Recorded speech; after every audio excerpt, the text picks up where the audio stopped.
Be careful.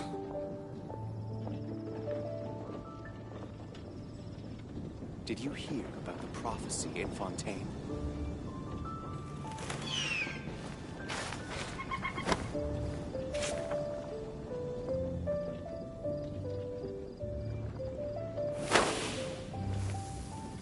The prophecy in Fontaine? Oh no, what's happened now?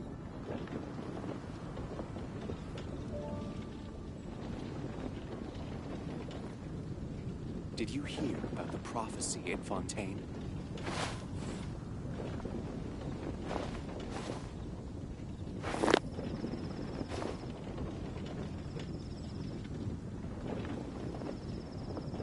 The prophecy in Fontaine?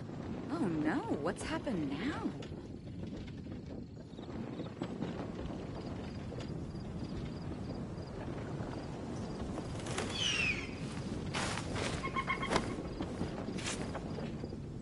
Did you hear about the prophecy in Fontaine?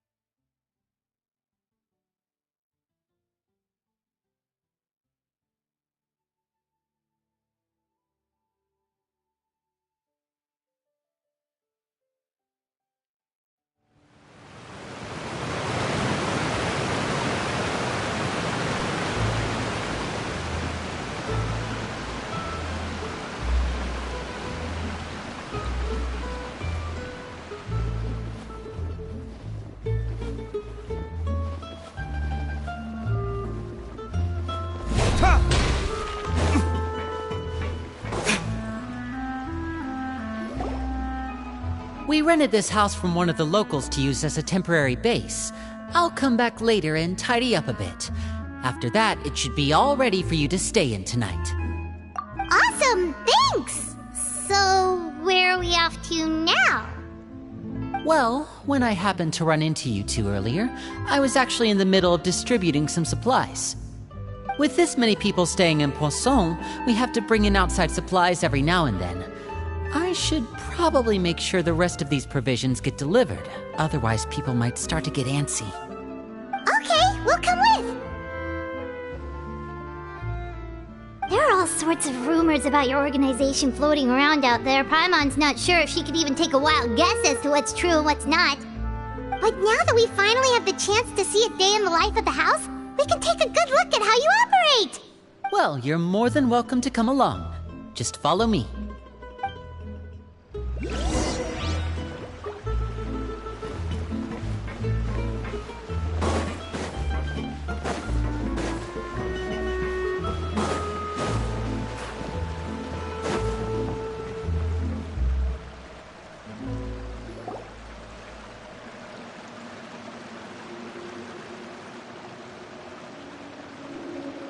Linny! You're finally here. The supplies. I'm assuming you've... Brought them with me? Yep, here you go. Hello? Something caught your eye? It's the Traveler and Paimon! No way! Come here, everyone! Hurry! The Traveler and Paimon are here! One at a time, please. Don't crowd around them all at once. We don't want to scare off our guests now, do we? Oh, it's all right! Gotta say, Paimon didn't realize we were this famous. Of course! Father and Linny have told us so much about you. Father told us about how you helped Linny. According to her, you're a trustworthy friend. And as far as she's concerned, that's pretty much the highest compliment we've ever heard her give. As you can imagine, everyone's been very curious about you. I heard the Traveler is so strong that he can move a mountain with his bare hands. I heard Paimon eats so much that she can clean out the entire pantry at Hotel de Boer in just 3 days! Wait a second! That's the rumor you heard about Paimon? Oh, not cool at all! Oh wait, when guests visit, you're supposed to give them gifts and stuff, right? Oh, we don't need something like that. Besides, we don't have anything to give to you! Come on, we insist! I can give you some of my new potions. Just pick your poison. And by that, I mean medicine or actual poison. I've got both. Huh? Or maybe Shaplo can teach you guys about stealth. He's super good at it. He's never been caught. Ah, now that's not a bad idea. I know you usually prefer to fight head-on, but it never hurts to expand your bag of tricks, right? When it comes to eliminating your enemies, staying quiet can go a long way. Trust me, I would know. I was poisoned not too long ago, and I'm still dealing with the after effects. So I'm not quite as good as I was before, but I can still give you some pointers.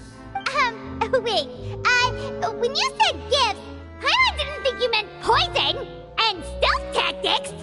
But those are the best things we can give you. You don't like them? Ooh, how about this? Tell me the name of someone who really annoys you, and we'll teach him a lesson for you. All right, Fold, Selwar. I think that's enough suggestions for now. When it comes to being a good host, it's the thought that counts. You don't need a physical gift to make our guests happy. In fact, pestering them with suggestion after suggestion might make them more annoyed than anything. I would say your enthusiasm has certainly gotten across. Really? Awesome! It's been so long since we have had guests to play with. If there's anything you need, just let us know. Yeah, especially if it's poison or something. I've got all sorts of potions for that. Well, we'll talk to you all later. We've still got supplies to distribute. All right, see you later.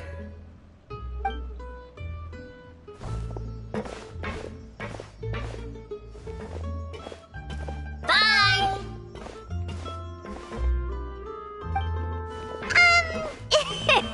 Lenny, about all that poison and stealth tactics talk just now. Scared you, did it?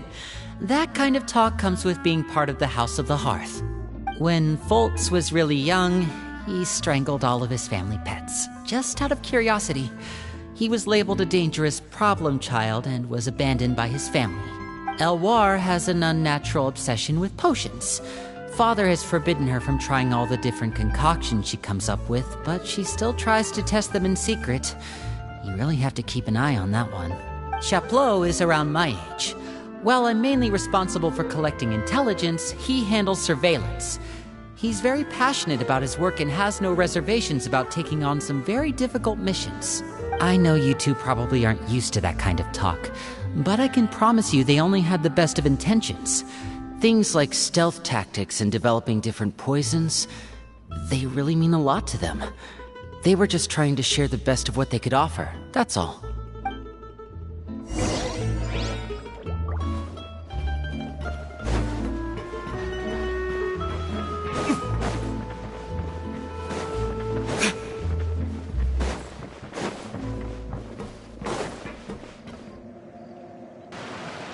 Filio, supplies are here.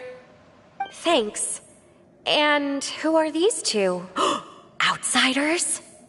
Allow me to introduce you. This is the Traveler and Paimon. Oh, you're the famous duo I've been hearing so much about. It's nice to meet you. I heard you've traveled to all sorts of places. Is that true? Of course! We're making our way all across to that!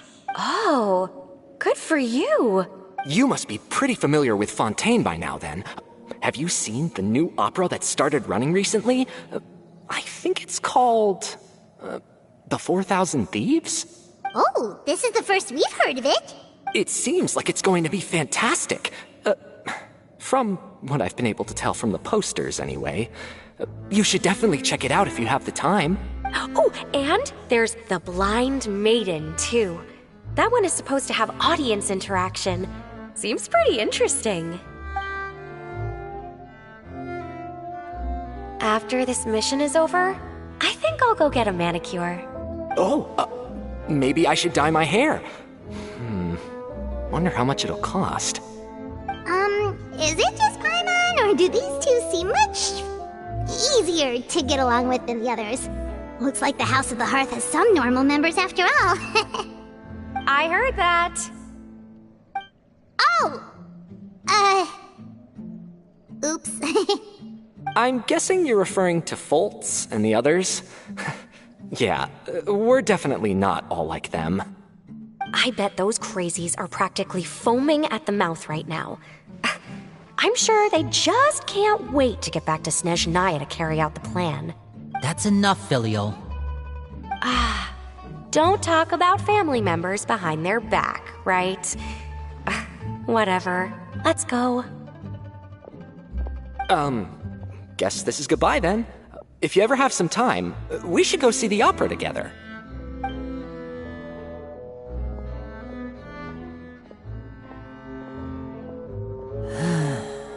Well, that's it for the supplies. We should probably head back as well.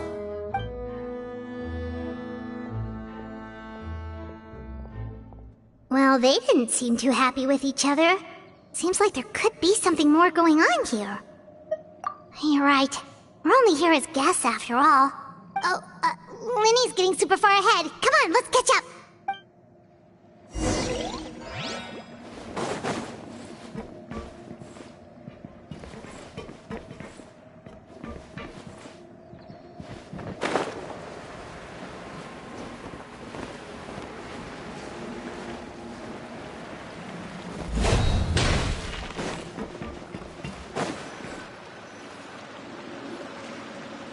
So, what do you think of the members you've met so far? Well, Father is always encouraging us to be strong-willed and independent. So if there's one thing we've got, it's people who aren't afraid to speak their mind.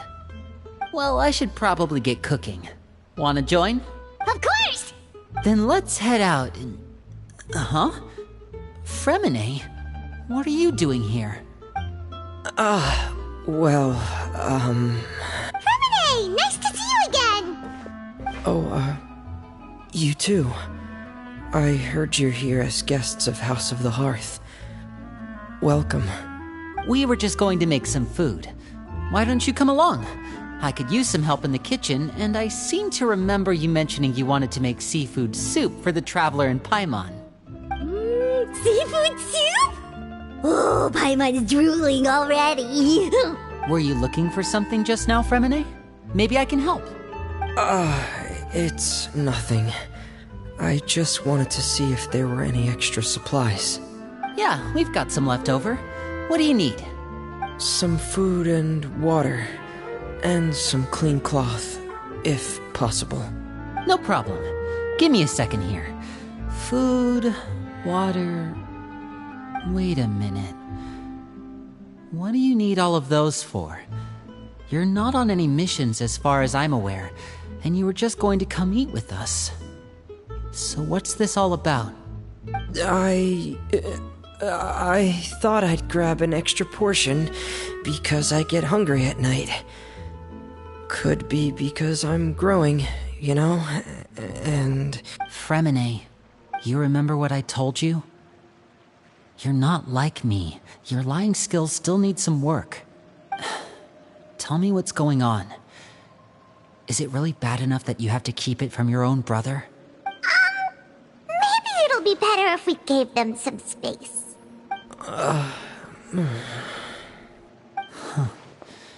This is the first time I've seen that kind of look on your face.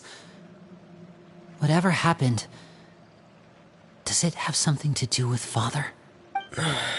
Yes.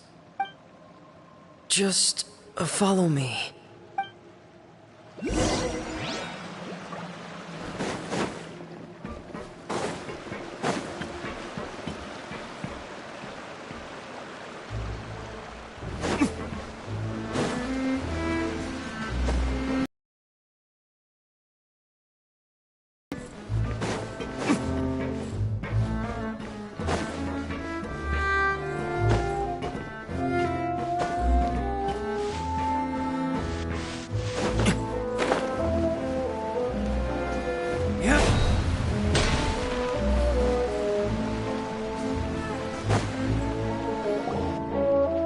You're back! Oh, and you've brought some friends with you this time. Hello, my name's Linny. I grew up in the House of the Hearth. And you are?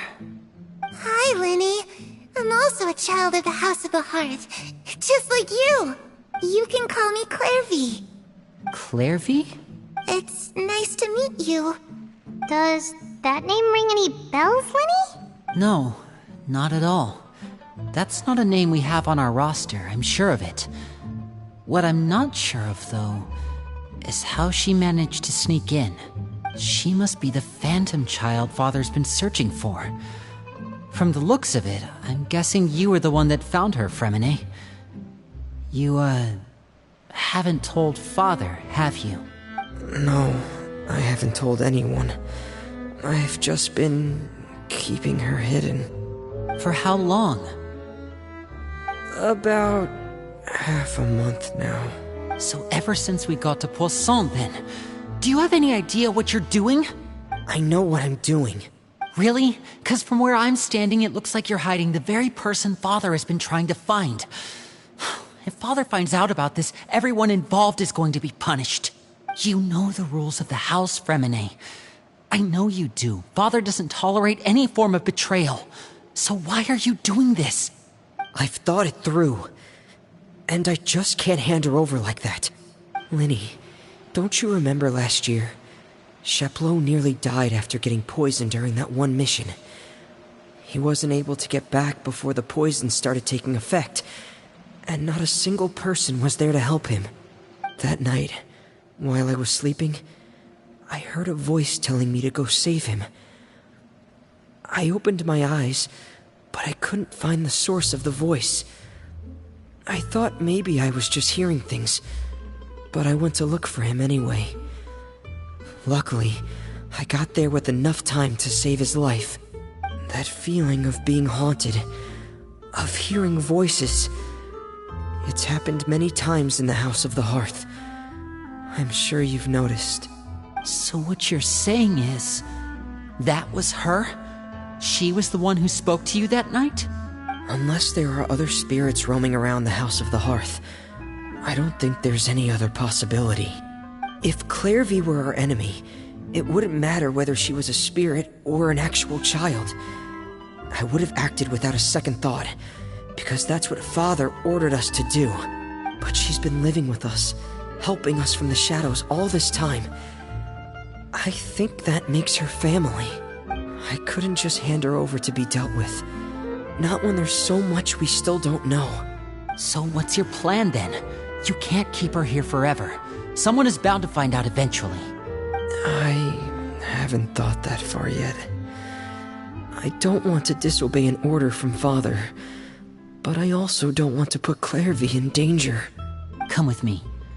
There are a couple things I'd like to say to you in private.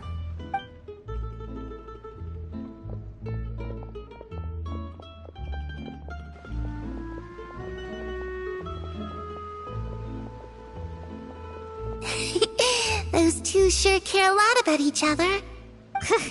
Well, they got a funny way of showing it. From where Paimon was floating, it sure seemed like they were about to bite each other's heads off. No way. They have a really deep bond. I could tell right away, 'cause I also have a friend like that. I just don't know how long that kind of bond can last. The darkness in the house runs deeper than you can imagine. No one can get out alive. I'm sorry, Linny. I really didn't mean to drag anyone else into this. Oh, really? You didn't mean to? 'Cause I, for one, wish you did. Huh? What do you mean? You know, when we were younger, you didn't call me Linny. You called me brother, just like Lynette. We grew up together, the three of us. We were all orphans, all rescued by Father. Of all the siblings in the House of the Hearth, I think our bond was the closest. Later on, when you started calling me Linny, I wasn't actually surprised. After all, Lynette and I are related by blood. We've had to depend on each other to survive long before we joined the house. Linny, The darkest and most difficult moments of my life happened before you and I had ever met. I'm sure that's true for you as well. Even so, Fremine, we've stood by each other for all these years now, and to me, that means more than blood. You and Lynette are the most important people in my life. No one can replace you. So I won't let you face anything alone. Not if I can help it. Oh, looks like things are getting kinda heated between Lenny and Fremine. Maybe we should go check on them. Oh, it's raining.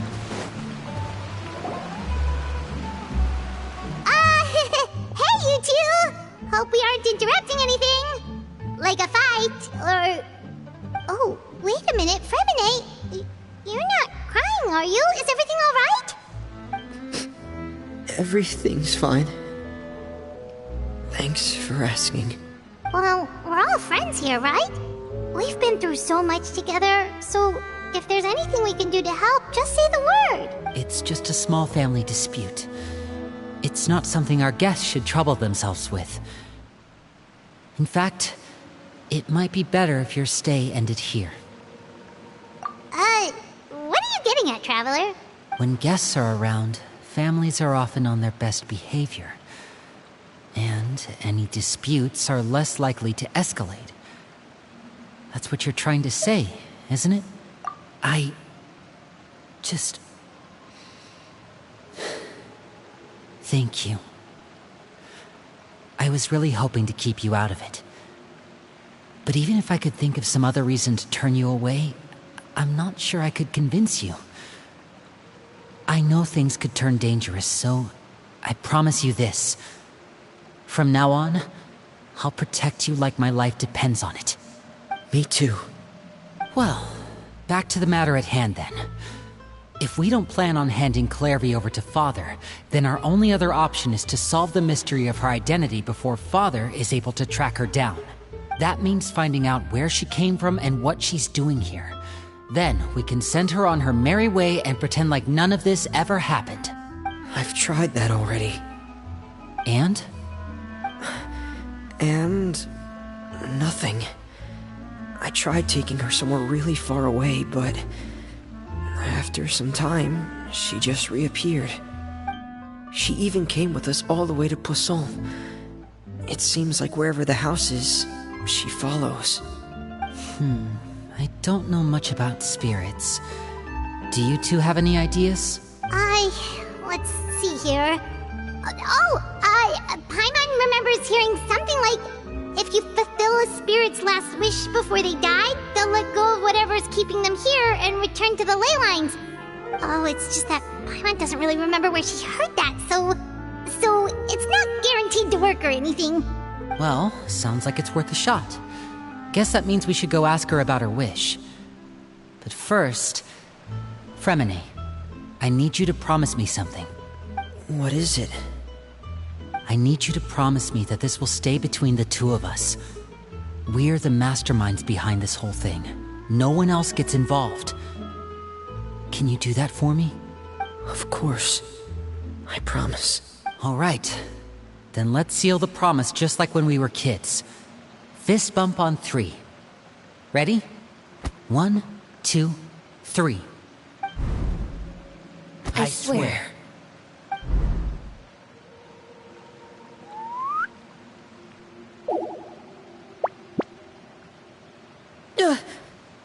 Whoa! Lynette! But what a surprise! What brings you here, dear sister?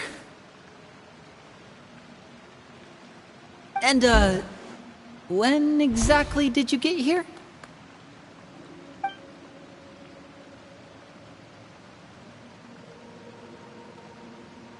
You're an idiot, brother. And you too.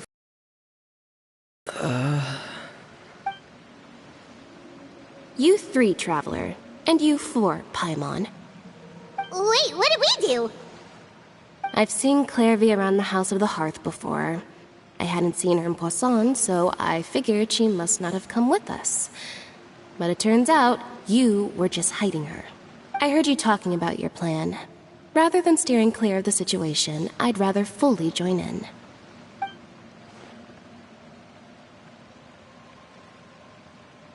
If you don't agree, I'll have no choice but to report everything back to Father. Simple as that. You're not giving us much wiggle room here, Lynette. Well, I guess we're all in this together then. After we talk to Clairvy, we'll figure out our next move. There's no time to lose. Let's go.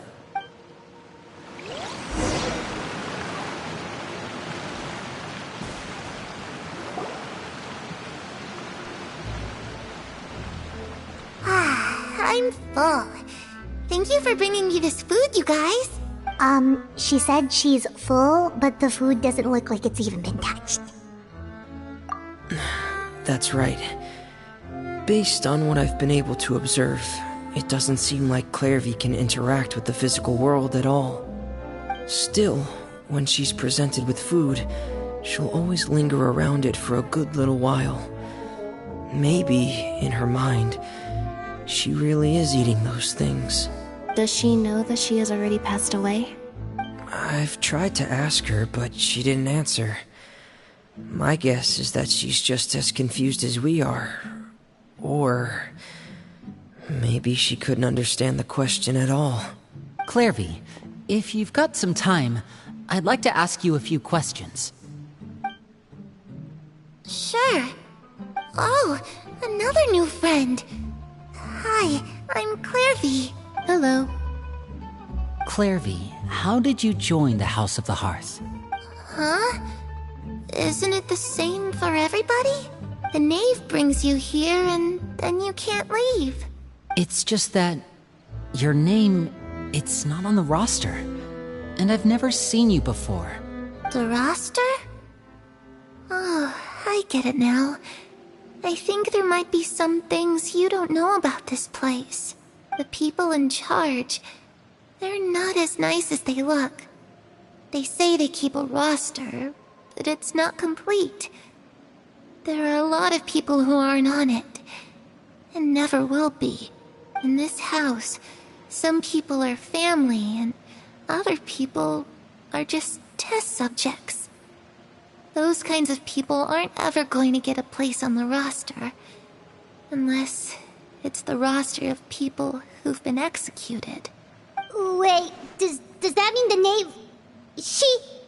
Is there anyone that can vouch for you? Perry. She's my best friend. She's the only one I trust in this place. Have either of you heard of that name before? No. Me neither. Clairvy, Perry. Neither of those names are on the roster. But it seems like she's telling the truth. Either that, or this kid's already got a bag of tricks bigger than mine. Maybe we should try a different approach. Clairvy, do you have a wish? A wish? It can be anything you want. Just imagine. It's your birthday, you're blowing out the candles, and your wish is...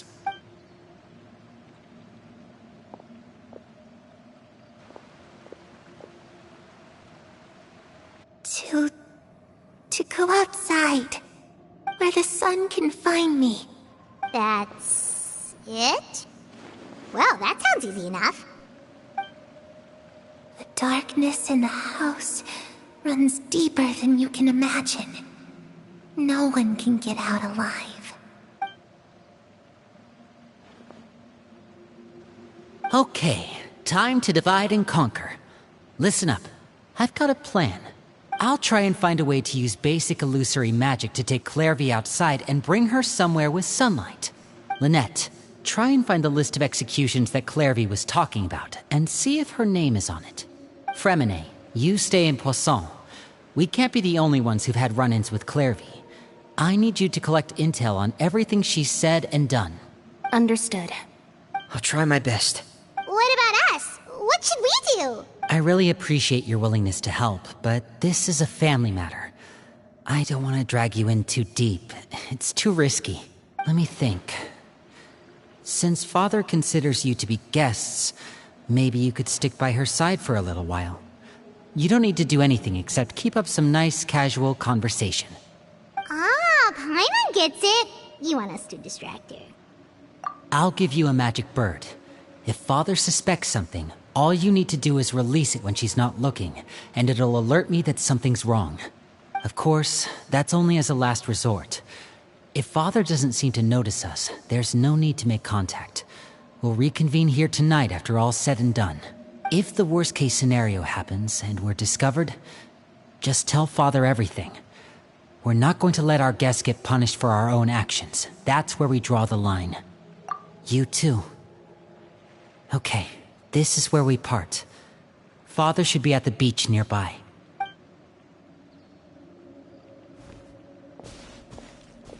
I really hope this goes well. No, it has to go well.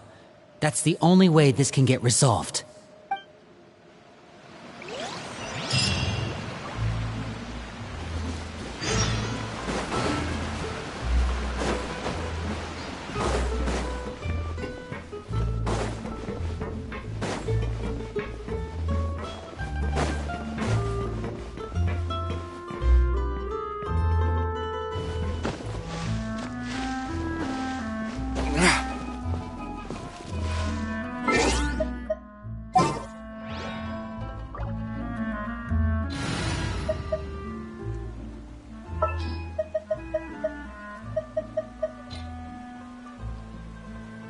Are you sure it has to be me?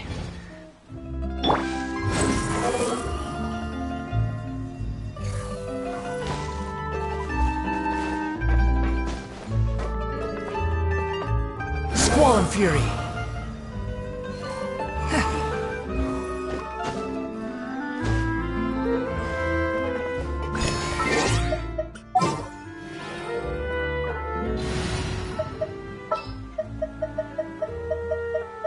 Ready when you are.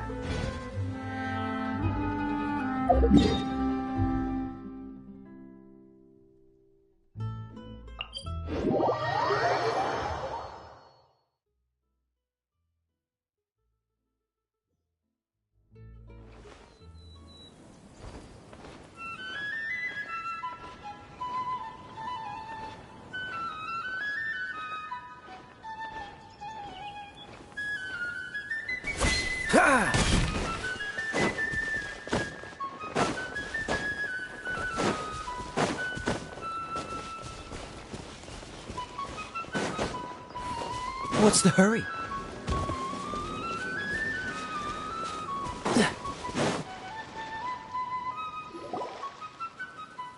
It's the knave! And... child!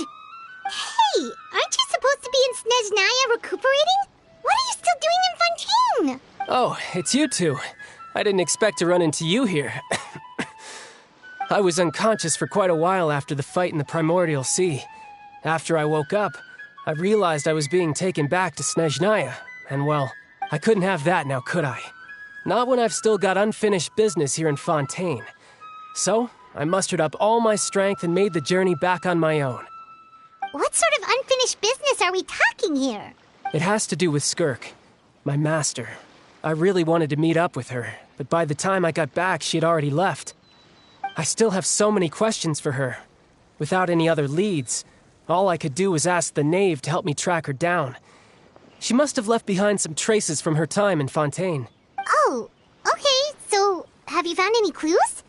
Unfortunately, no. While the House of the Hearth is adept at collecting all manner of intelligence, certain existences can still manage to escape our purview. Basically, unless Master feels there's a need to meet with me, she's not going to be found.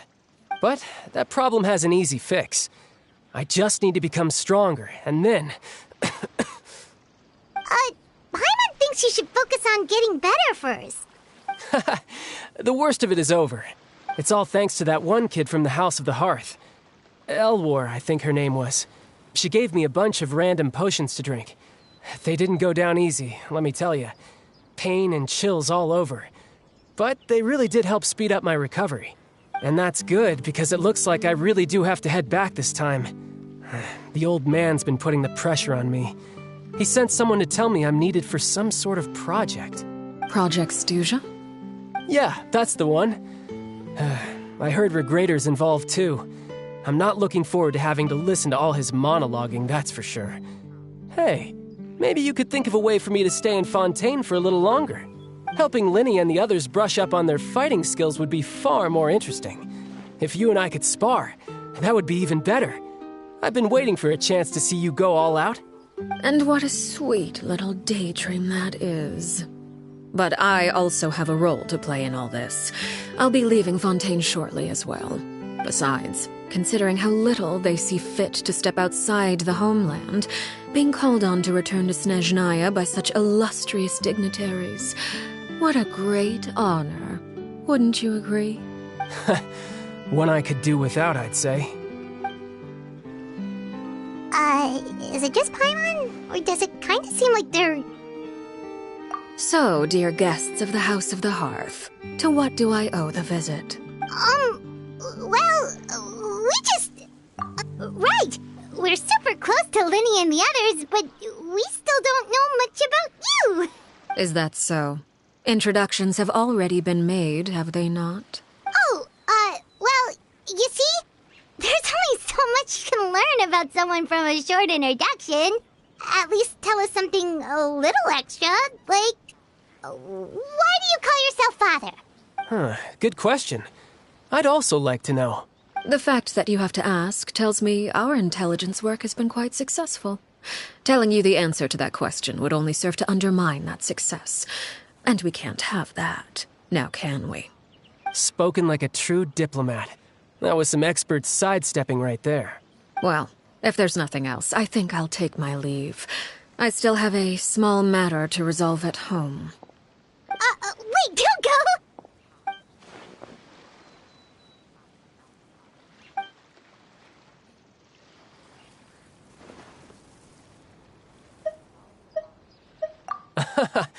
I'd also like to hear the answer to this. I've met some of the members of your organization, and they all seemed like really good kids. They actually reminded me of Tonya and Tusser.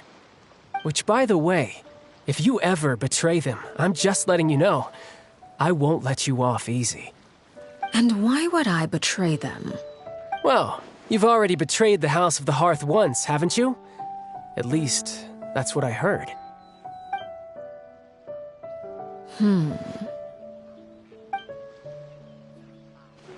Okay, I admit. That's just what the old man told me. The rooster, I mean.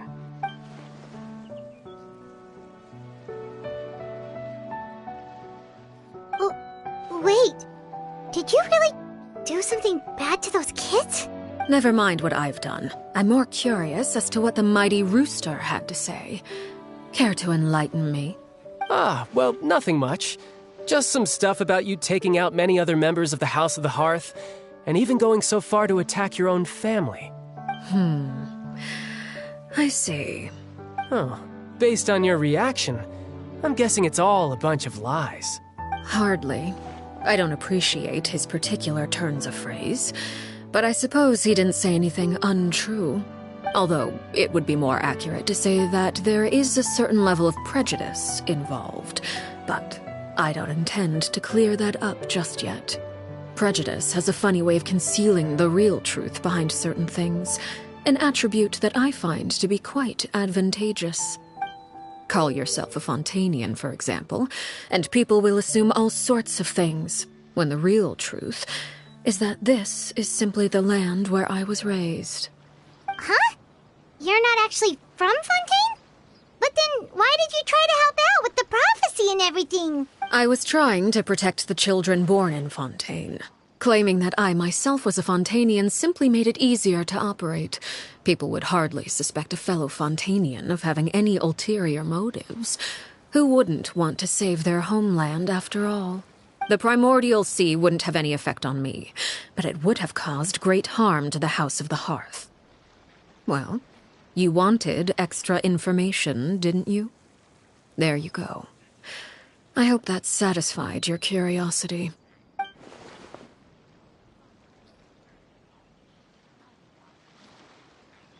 So, you stayed in Fontaine for the kids. I guess I was wrong to believe you'd betray them. Apologies. Looks like I was holding on to some prejudices myself. Good. Like I said, I like it when others have misconceptions of me. Actually, while I was recuperating at the House of the Hearth, there was something else that really caught my attention. I heard that members always resolve disputes and arguments with a friendly spar, and the loser has to back down. Seems pretty cool if you ask me. Would also give them plenty of opportunities to hone their skills. Well, that's only a recent development. In the past, such spars weren't nearly so friendly. The losing party would lose everything, including their life. They were that high stakes? Whew, at least that's not a thing anymore. Well, the current atmosphere's not half bad. I'm a bit jealous, actually. You've got so many family members around you, and you even get to live with them. Having a lot of family around means dealing with a considerable amount of bickering and scheming.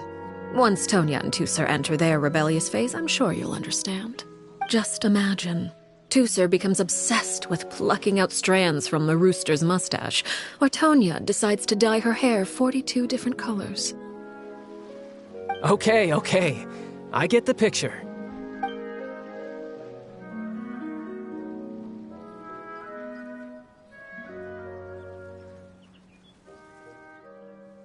Well, would you look at the time?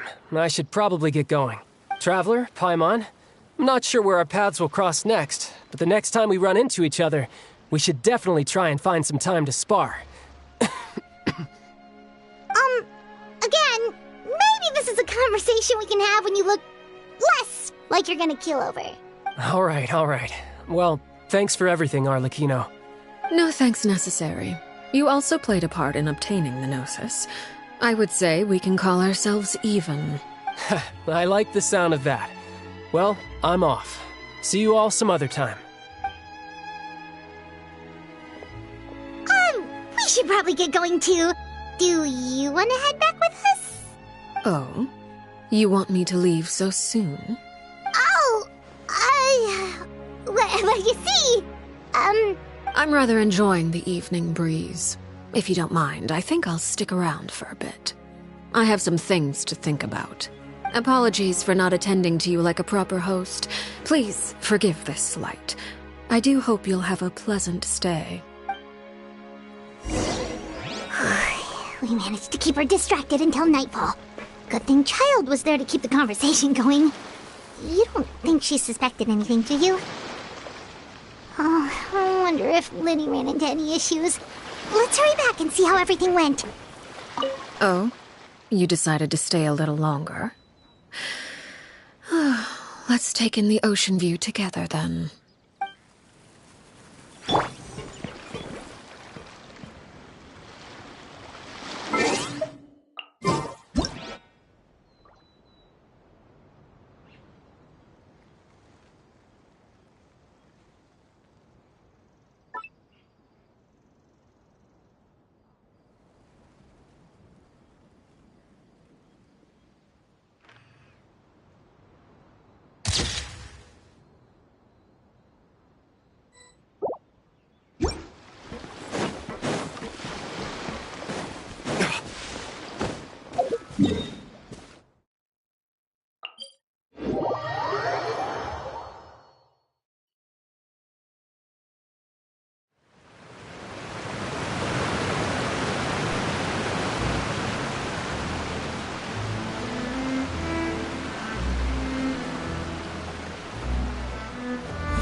How did everything go? Well, long story short, we ran into a small issue. Clairvy can't go into the sunlight. Everything was fine at first. She followed me up to the surface just like I told her.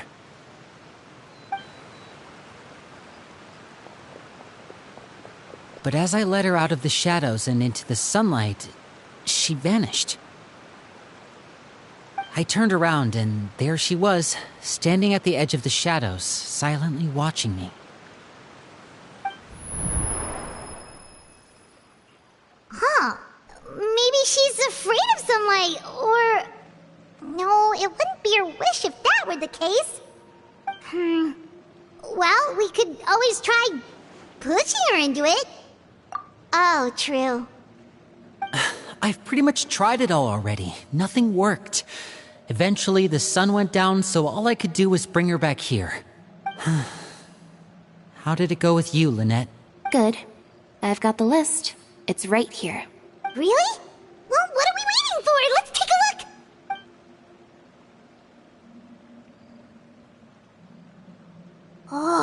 That's a lot of pages. Oh, it's gonna take forever to get through it all. We can each take a section. Here. La Pouillade, L'Endroit, Cher.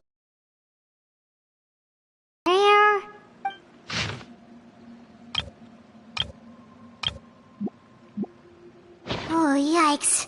That Aurore guy has a huge scar on his face. He's kinda giving Paimon the creeps. Ah, I've met him before. The scar is from an injury he received during a mission. I still remember him joking with me about it. He said any future lover would take one look at him and then lose all interest. Did he say anything else? Well, I asked if there was someone he was interested in. He said no, and that's where our conversation ended. It was only later that I learned he really did have someone he liked. He risked everything to escape so he could be with her, but it didn't work. One day, Father asked to see him, and, well, I never saw him again after that.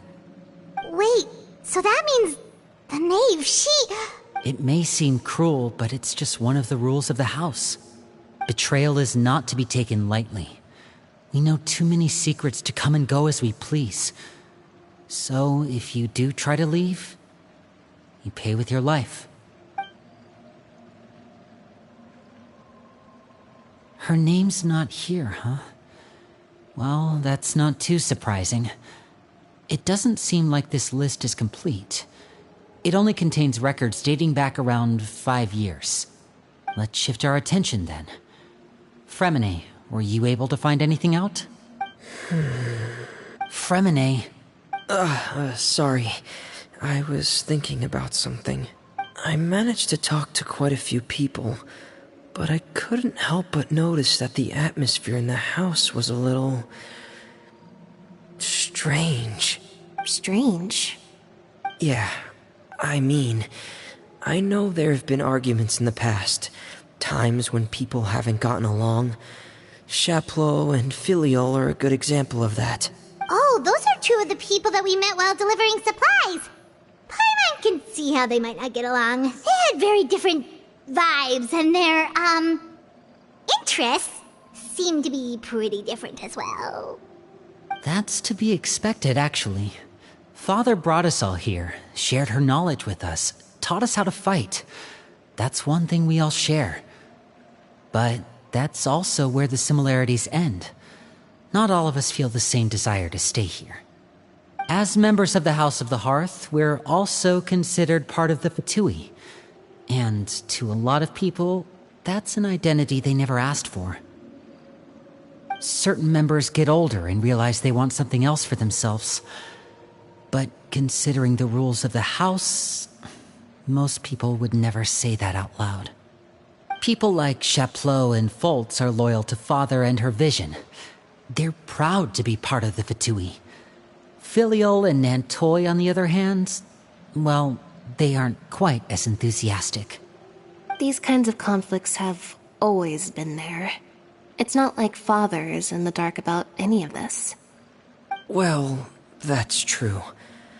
But it just feels like things have gotten worse lately. Filiol and the others, it seemed like they were meeting in secret to talk about something. I can't say for sure, but I think they've met Clairvy. You think she's been inciting them to act out? No, not exactly. But I wouldn't be surprised if she said something to them about the darkness in the house and how deep it runs. She's told me about it before. Experiments being run on children. People being used as pawns on the battlefield without so much as the strength to survive. And they just believed all that? Without any evidence? Clairvy's words probably gave them the excuse they were looking for. Whether they actually believe them to be true is secondary. This is all because of Project Stuja, isn't it? Whoa. Hold on a second. What's this Project Stuja all about, huh?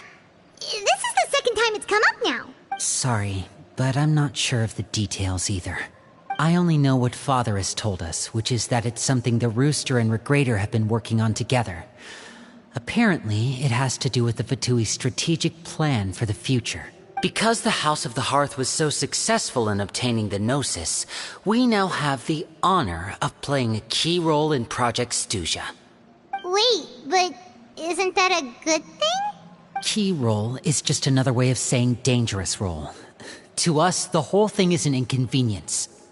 Father thinks so too, but she's in no position to refuse. Their plan isn't exactly unreasonable, and they've been funneling the house a lot of funding.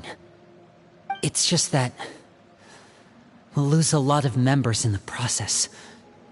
Participating in the plan, it's an honor in name only. What they're really trying to do is subdue us. The existence of an intelligence organization outside their control makes them feel uneasy.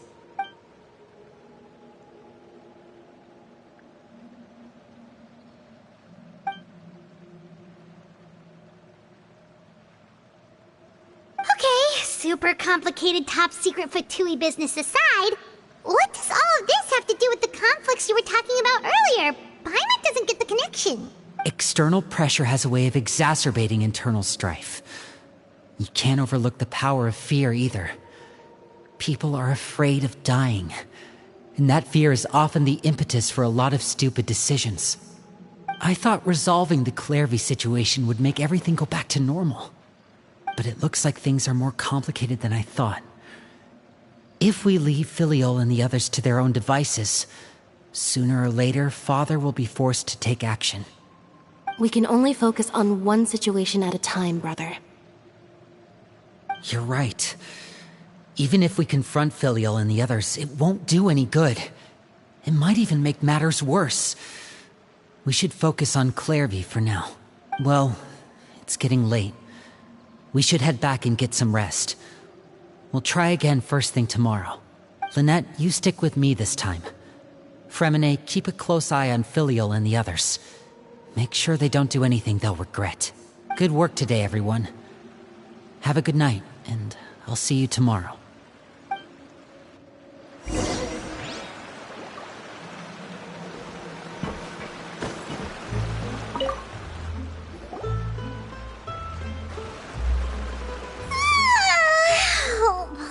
Looking forward to an early night, but she can't sleep at all.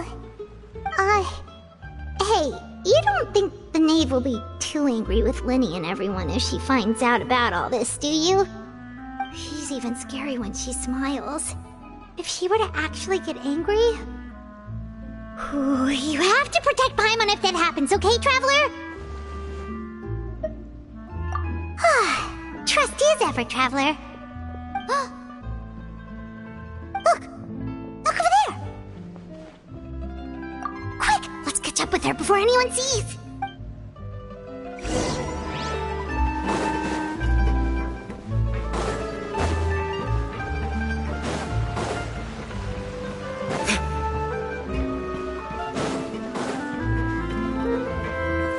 Over there!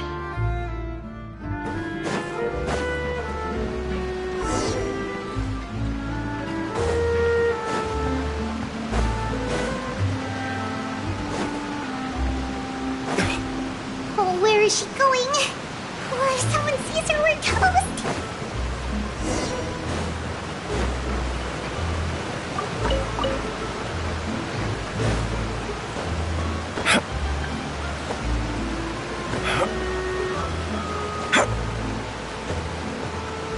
Oh, look! She stopped!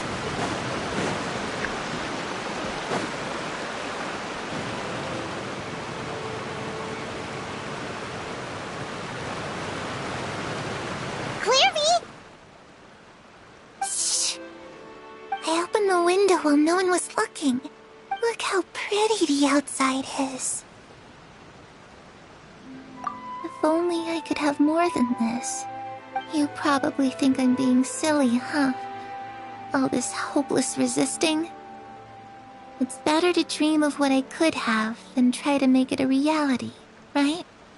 Please, help us get on the same page here, Clary. We need you to tell us what you know.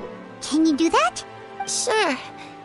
Although, after you hear all this, I think you might regret that decision. Everyone in this family is nothing more than a tool, something to be used and exploited. We're all expendable, including me. As long as you're useful, you get to stick around. Lose your value, and you're handed over to the doctor, experimented on, and given a fate worse than death. I've seen it happen again and again, and I've had enough. You're saying the knave did all that? It's just, that doesn't seem like something she would do. She's scary and all, but it seems like even she has lines she wouldn't cross. I knew you wouldn't believe me. Everyone thinks she's a good person. They all think of her like a real mother. Mother? But she doesn't deserve that title. She's disgraced it and tarnished it. And if I had things my way, I'd never see her again. If only Perry were here, she'd understand. Perry. There's that name again. Also, Paimon's getting a strange feeling. It almost feels like she's not really here with us. Paimon can't tell if she's actually talking to us or if she's mistaken us for someone else. Well, in any case, it seems like she really needs someone to talk to. We should keep her company for a little longer. She looks so young. But it seems like she's been through a lot. It's getting windy. I should close the window. Ooh, look at the moon. Isn't it pretty? Hey, wanna hear a secret? I heard that if you look up at the night sky in Snezhnaya, you can see the aurora. It's supposed to be super pretty. Even prettier than the moon tonight. Perry and I promised each other that once we're older, we're gonna go see it together. But I can't find her. I'm worried she's also been... No, that wouldn't happen to her. She's special. Mother likes her a lot. I should really go talk to Mother, but we just fought. She doesn't want to see me, and I'm too scared to face her. What should I do?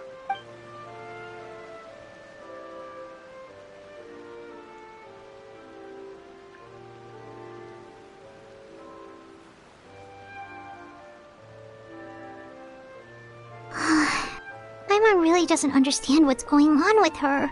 Well, let's head back. We've got an early morning tomorrow.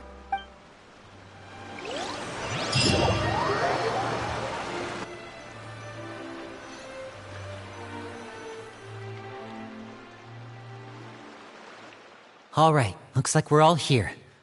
Let's go ahead with the plan. Oh? What is it? What makes you ask that? Well, we kinda ran into Clairview last night, and that's what she told us. We met the doctor back in Sumeru. He's super dangerous, and he's done all sorts of bad things. It's possible that Father and the Doctor have had certain dealings, but I don't think Father would work with him. We're not really on the same side, so there's not a lot of trust between them. That doesn't exactly set the stage for a successful partnership. I did hear, though, that when Father first became a Harbinger, the Doctor offered to work with the House of the Hearth. Father rejected most of his proposals, except for one. It had to do with some sort of secret experiment. Secret experiment? Could that be what Clairview was talking about? I don't think so. I don't know any details about the experiment itself, but I do know it's an entirely independent operation.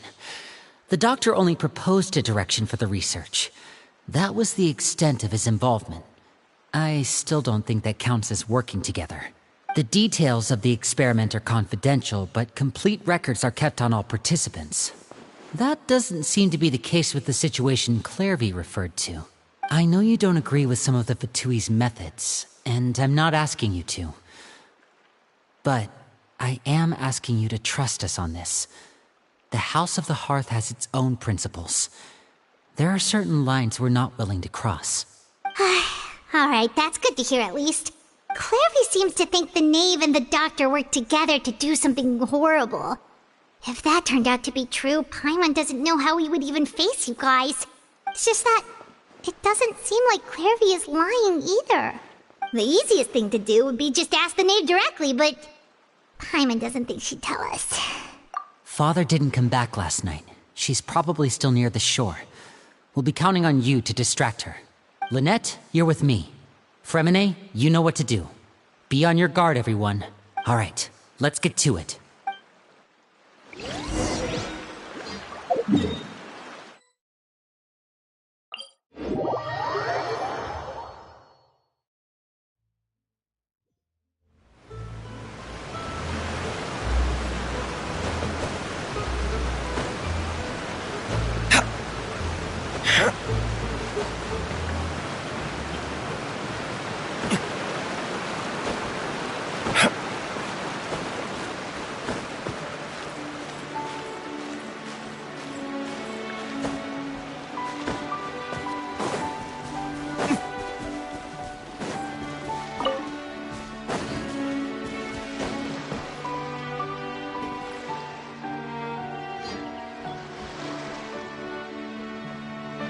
Ah, it's you two again.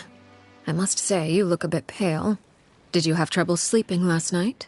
A little. Perhaps if you had less on your mind, you'd be able to absolve yourself of such troubles. So what are you planning to do now? Catch up on some sleep? Or should I give you some time to rack your brain for a topic to discuss before I ask any questions? Although I must profess to being curious. Without child here, how do you plan on distracting me? Us? Distract you? A good one. But no, we were just here for a chat. Looks like you could have used some extra time to think. No matter.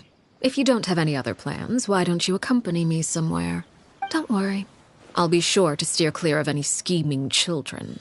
The ocean breeze is sure nice today. Children always think they can hide things from the grown-ups. But nothing gets past me. Least of all a little scheming. I think I'll let them have at it for a little longer. I can be very patient. Well, I'll leave you to think things over. If you're so inclined, meet me outside the Palais Mermonia. Good things come to children who do as they're told. So I do hope you decide to tag along. If only for your friends' sakes.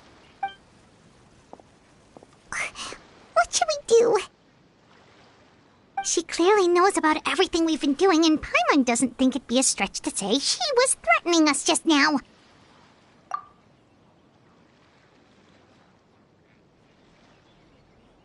Oh, good idea. Hopefully he sees it in time. Well, we should probably head to the Palais Mermonia. Paimon doesn't want to find out what happens if we don't show up. Based on what the knave was saying just now, it sure didn't seem like it'd be anything good. Okay, then we probably shouldn't keep her waiting. It seems like Linny and the others are on thin ice, so let's do our best to not get them in any more trouble.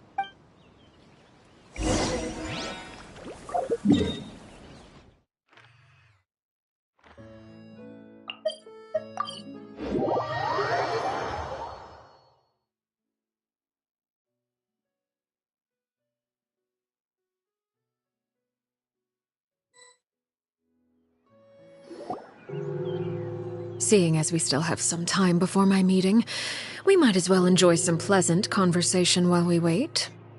I'm glad to see you get along with my children. Being surrounded by good companions is necessary for a child's development. You're not planning on doing anything to them, are you? I assume you're referring to Linny, Lynette, and Fremine, although there's that situation with Filial and Nentoy as well. It appears quite a few people have been acting out lately. No matter. I'm not one to discriminate. All those who betray the house meet the same fate. There are no exceptions. Does that mean you're going to kill them? Oh, are you here to beg for their lives? I'm sorry to disappoint, but the rules of the house change for no one. In my organization, everyone is responsible for their own actions. But don't you care about them at all? They really respect you. They even call you father. You must feel something for them. Any organization in which feelings come before principles is one destined for ruin. The House of the Hearth is hardly an exception. You could say our principles are more stringent than most. Perhaps I can offer you this consolation at least. As our guests, you two will not be held accountable along with them. I would imagine Linny, Lynette, and Fremine will be able to keep their lives. As for Filion and Toy and the others, I'm afraid there's little I can do. They can try to escape, but once you know our secrets, there's no getting out alive. But that's awful. Ah, you seem concerned. Out of consideration for my guests, I suppose I could turn a blind eye for a little longer. If Linny and the others manage to dispose of Clairvy in the meantime, all evidence of their wrongdoing will be lost. In that case, I could hardly punish them for something I couldn't prove.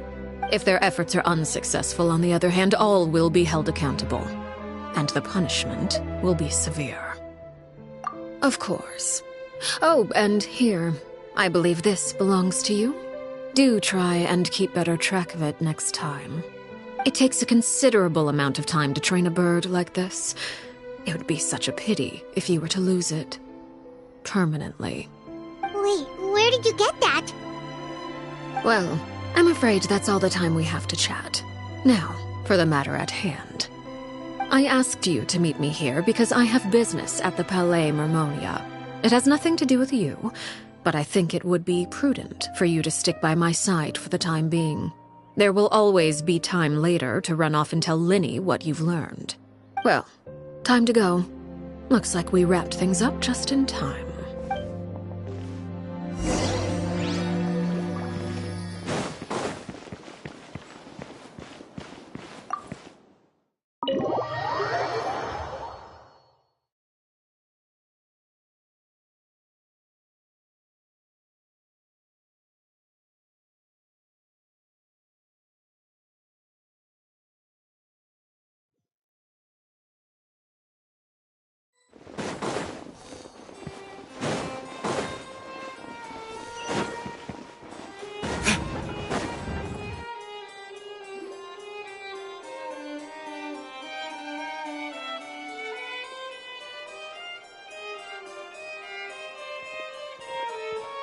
It's been a while, Monsieur Neuvillette.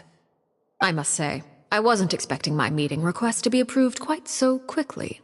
The Palais Mermonia operates with an efficiency worthy of admiration. It is only right that an esteemed diplomat such as yourself should be afforded the proper level of respect.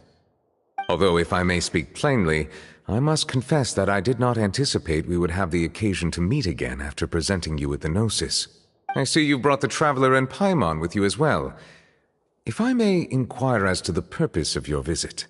I'll be departing Fontaine shortly. There is, however, an outstanding matter that I would like to see resolved before I go. It requires a rather lengthy explanation, I'm afraid. So I took the liberty of explaining everything in this proposal. Please review it at your leisure, Monsieur Neuvillette.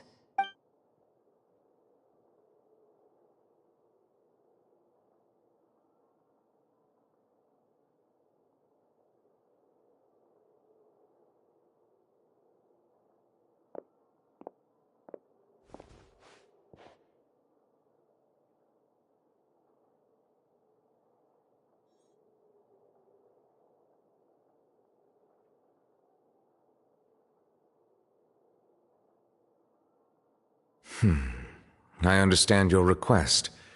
However, at the risk of causing offense, I must admit that I fail to see why you would wish for such a thing. I heard you have a certain fondness for water tasting, Monsieur Neuvillette, so allow me to use water as an analogy. A family is like a large body of water with countless rivers flowing in and out.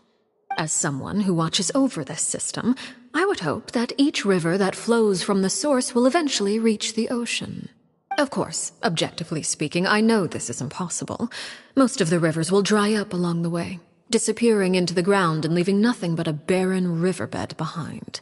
Not all rivers are destined to reach the ocean, but I would not see their existence rendered meaningless. I believe the water that flows within them is simply meant for a different destination, like a field in need of irrigation. Or perhaps the glass of a certain water-tasting enthusiast. Did you get any of that, Traveler? Your words paint an optimistic picture indeed. Allow me to remind you, however, few among us are willing to sip from a glass filled with tainted water. It may have been tainted at one point in time, but not to worry. I'll make sure it's strained of all impurities and returned to its cleanest form.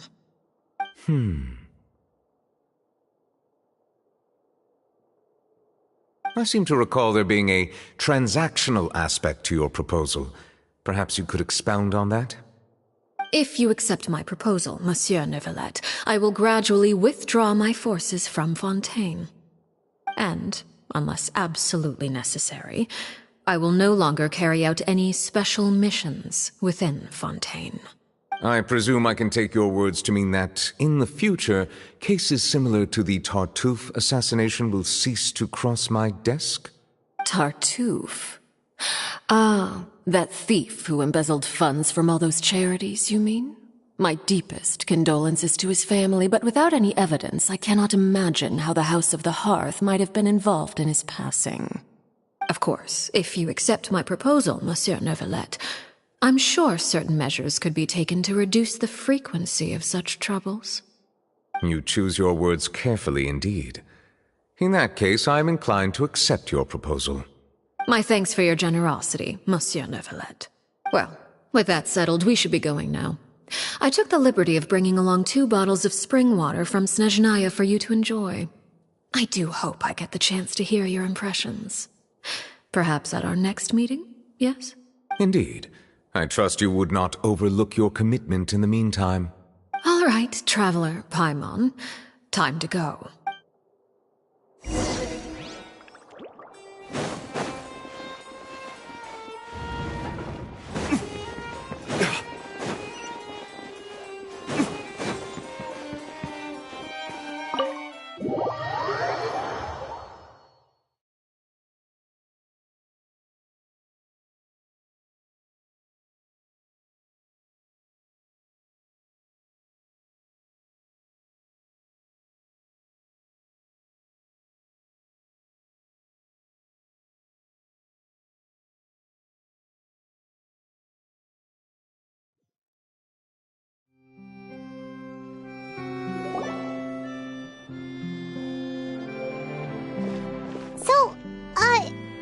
What exactly were you talking about back there? Paimon only heard you mention some rivers, a large body of water, and then some kind of irrigation scheme. You really want to know? I would imagine there might be more pressing concerns at the moment. Winnie, Paimon really hopes everything's going okay.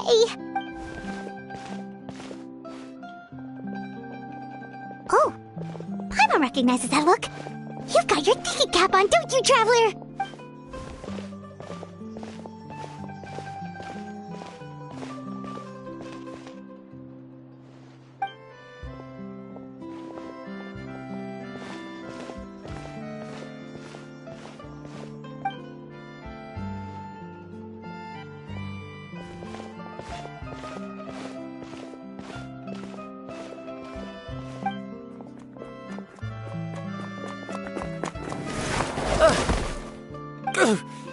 Oh, shoot. Are you alright? Oh, jeez. I'm so sorry. I was so focused on selling these papers, I wasn't looking where I was going.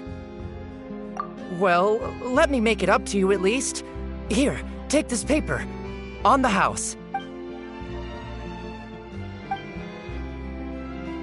Oh, you don't have to give us anything. Please, I want to. It's not like I'm short on supply. All the extras will be useless come tomorrow anyway. It's my fault, really. I was just trying to bring home some extra mora for the family, but I bit off more than I can chew. I haven't had many takers today, so I'm still swimming in papers. What's going on here? Nothing much. I just ran into your friend here on accident. I should probably get going, actually, so... Hold on. Of course, I'm happy to compensate you with mora, it's just... I don't have any on me at the moment. I'll take 3 papers. Here, your payment. Oh! Thank you for your patronage. May the Archons bless you with good fortune. If only I had the chance to run into such generous customers every day. I should probably just take on a smaller inventory though, right? I'm getting married soon, so sometimes it's hard to not get ahead of myself. Anyway, I should head out. Goodbye! Well, now that my affairs are settled, we should take the boat back to Poisson. We've even acquired some light reading to enjoy along the way. Actually, why don't we stick around for a little longer? Paimon just realized how hungry she is. She can't head back to Poisson on an empty stomach. It appears you two are under the impression that delaying our return will somehow alter the situation in your favor. I'm sorry to ruin your fantasy, but your efforts are meaningless. That being said, I could be persuaded to give Linny some extra time. I just have one condition. If you agree to my request, I'll even answer some of your questions. You're quite curious about Clairvy, are you not? And my relationship to her. Wait, why are you being so generous all of a sudden?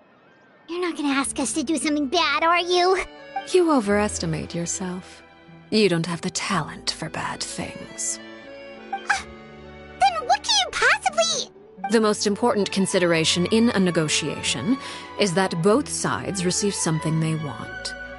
Demands and threats only get you so far. Wonderful. Here it is. When the time comes, make the choice that you deem most appropriate in the situation, and lend your help to the House of the Hearth. Okay. Sounds normal enough. But what do you mean, when the time comes? When is that supposed to be? That is for you to decide. Then we have a deal. Follow me.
What is this place?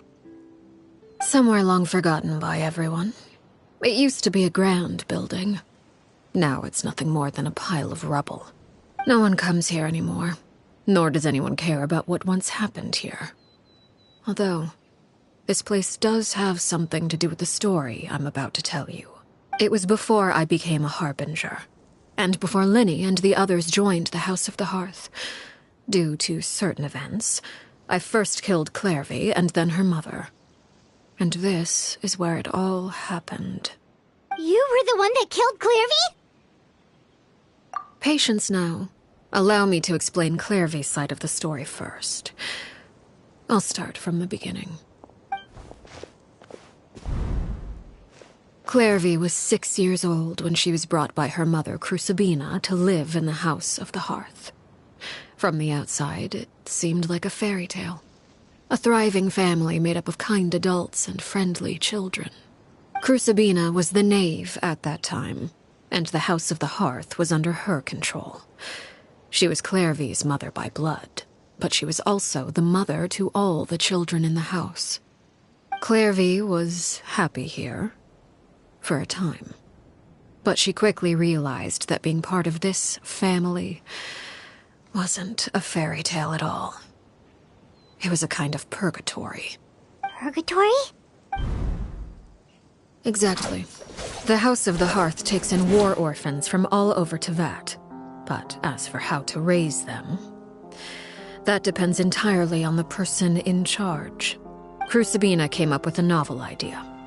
She would teach the children to fight, force them to duel each other, and then crown as the king of the house the child who proved themselves most worthy of inheriting her title.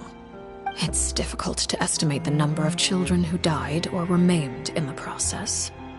There's little I can say about the ones who died. The ones that emerged with permanent injuries, on the other hand, well, they still served a purpose. They would be handed over to the doctor to be experimented on, or sent away on dangerous missions. Nothing more than tools to be used and then discarded. So those were the experiments Clairvy was talking about. But what actually happened to her? You said that Clairvy was Crucibina's daughter, so if Clairvy tried to convince her to stop what she was doing, Crucibina probably would have listened, right? Despite being Clairvy's mother, Crucibina cared little for her daughter. She forced Clairvy to join the House of the Hearth only as a means to demonstrate her own impartiality as a mother, to prove that she treated all her children equally. Clairvy did try to convince her mother to change her ways, but it was to no avail. After her efforts failed, the only other option was to rise up and try to fight back. Unfortunately, the other children had already been thoroughly indoctrinated into the illusion of happiness Crucibina had created. Of course, there was one exception. Someone Clairvy's age who knew the truth about the House of the Hearth. Her name was Peruere. Wait, the friend that Clairvy mentioned? Friend, huh? I suppose we can call her that for now. Clairvy was a cheerful and passionate person with a tenacious spirit. Peruere, on the other hand, was rather cold-blooded. Her cold-blooded nature allowed her to see through Crucibina's facade. Yet, it was also this cold-bloodedness that prevented her from acting against it. At least at first. While Clairvy longed for freedom, Peruere was convinced that, amid all the fighting and violence, she would make it until the end. Despite their differences, the two became fast friends, united by their knowledge of the truth. Clairvy told Peruere that she hoped to create a real family, where no one would be killed or sacrificed. There may have been a certain naivete to her ideas, but Clairvy proved her determination many times over. She tried countless times to run away, ask for help, or expose the truth. But her efforts only earned her beating after beating. The only thing that kept her going was her strength of will. Even with her body racked with pain, she would still stand on her tiptoes and open the window at night. She and Peruere would look out at the moon together, a fierce longing for freedom shining in her eyes. But one day that light simply vanished. Oh no. What happened? Her hopelessness resulted from a culmination of things. 10 years had passed. 10 years worth of failure after failure. She and Peruere weren't children anymore, but finding any chance to escape still seemed as hopeless as ever. It was during this time that Peruere suggested a new plan. If escaping was out of the question, why not take down the very person sitting on top of this throne of lies? Mother herself. Clairvy rejected that proposal. She claimed that, as a famous harbinger, Crucibina possessed an unimaginable amount of power. Trying to kill her would have an incredibly low chance of success. Clairvy never gave another reason, but Peruere could see it written all over her face. Clairvy still thought of Crucibina as her mother. Killing her own flesh and blood was a line she couldn't bring herself to cross. If she couldn't escape and fight back, then only one option remained. Precisely. Death was the only way that she felt she could be free. It happened during a duel.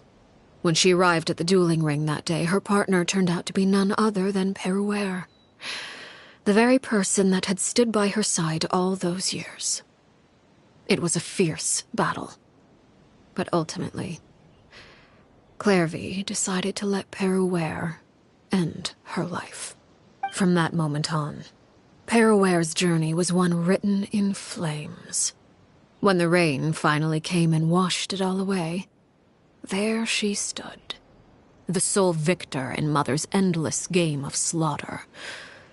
A trail of corpses strewn across her path to success. It was the very result she had predicted 10 years prior. Even then, she believed she would make it until the end. She wasn't surprised by the fact that she emerged as Mother's undisputed heir. Rather, her success left her with an inexplicable sense of restlessness. She was unsettled. And there was only one thing that could quell that sensation. Perhaps you two would like to take a guess as to what it was? Crucibina, you mean? But... Correct. This is the place where Perouere killed her best friend. A mere year later, this is also the place where she fought tooth and nail to kill the mother they shared. The moment she acted, any conception of what was right or wrong ceased to matter. It's one of the principles of the house. Only those who survive get to write the rules. Perouere won the battle, and became a harbinger herself. After which Her Majesty, the Tsaritsa, bestowed upon her a new name. Arlecchino. So the Perry Clairvy was talking about... It was you all along. You're Perouere. Arlecchino is just a name you got later. I left that name behind long ago. I must say, hearing it now does bring back memories. After I defeated Crucibina, the moniker of Mother died with her. I chose to forego the title she called herself, and even chose to give up my own name. I rebuilt the House of the Hearth under a new identity. Not only as Arlecchino, but as father. And that is where the story ends. Any more questions? Yeah. Based on what you just told us, Clairvy wasn't a little kid when she was killed. So the Clairvy we met... Was she really a spirit at all? I suppose you could call her an illusion born of flame. Her existence is like ashes to a fire. Something left over in the wake of blaze and ruin. You see, a certain power runs through my veins. It's not unlike a curse. My flames leave behind shadows of anything they consume. Of course, the chances of those shadows morphing into a sentient entity are exceedingly slim. Clairvy is a very special case. Clairvy died when she was 16 years old, but what emerged from the flames was her 6-year-old self. Her appearance wasn't the only thing affected. Most of her memories were lost to the blaze as well. Memory is a mysterious thing indeed. Losing a portion of your memories will alter your sense of self.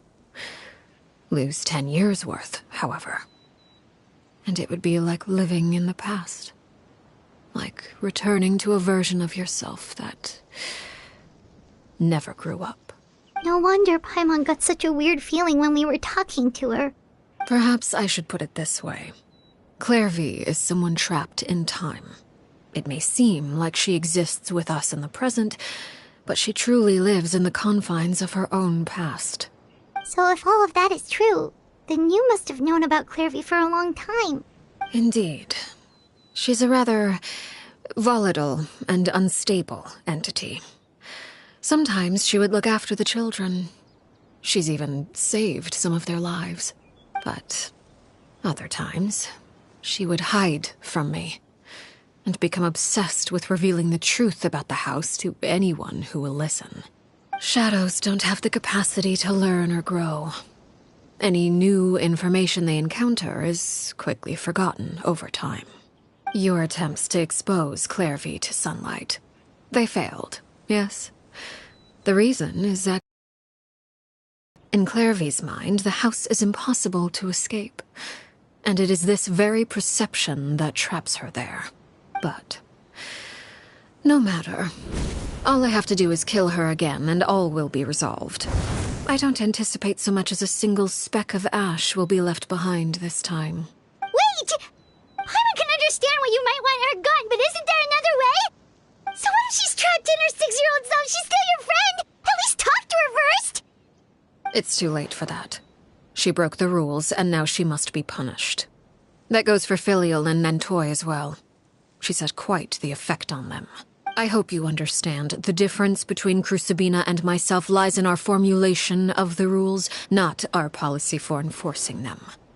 Upholding the rules without question is a trait we both share, because that is how a household should be run. Is this really what you want to do? Whatever could you mean? Don't you want to say a proper goodbye at least? Whether as a killer or as a father, there are two things that must be avoided at all costs: anger and sorrow. Anger makes you impulsive. Sorrow causes you to waver. Well, it appears it's about time to proceed. Before we arrived, I told some of my well-behaved children to bring our troublemakers here by nightfall. I do believe I've kept my end of the deal. I give your friends quite a bit more time. As for what happens now, we'll just have to wait and see.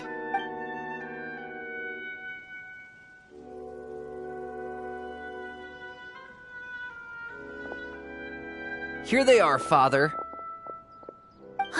You gonna execute him? Seeing something like that would actually be a first for me. Lenny! I'm sorry. I heard about how you helped buy us more time, but I still failed. I couldn't find a way to fulfill her wish. Huh? Are you... Perry? Indeed, it's been a while, Clairvy. Perry! Shh, stay right there. I'm sorry to postpone our reunion, but first I believe certain scores need settling.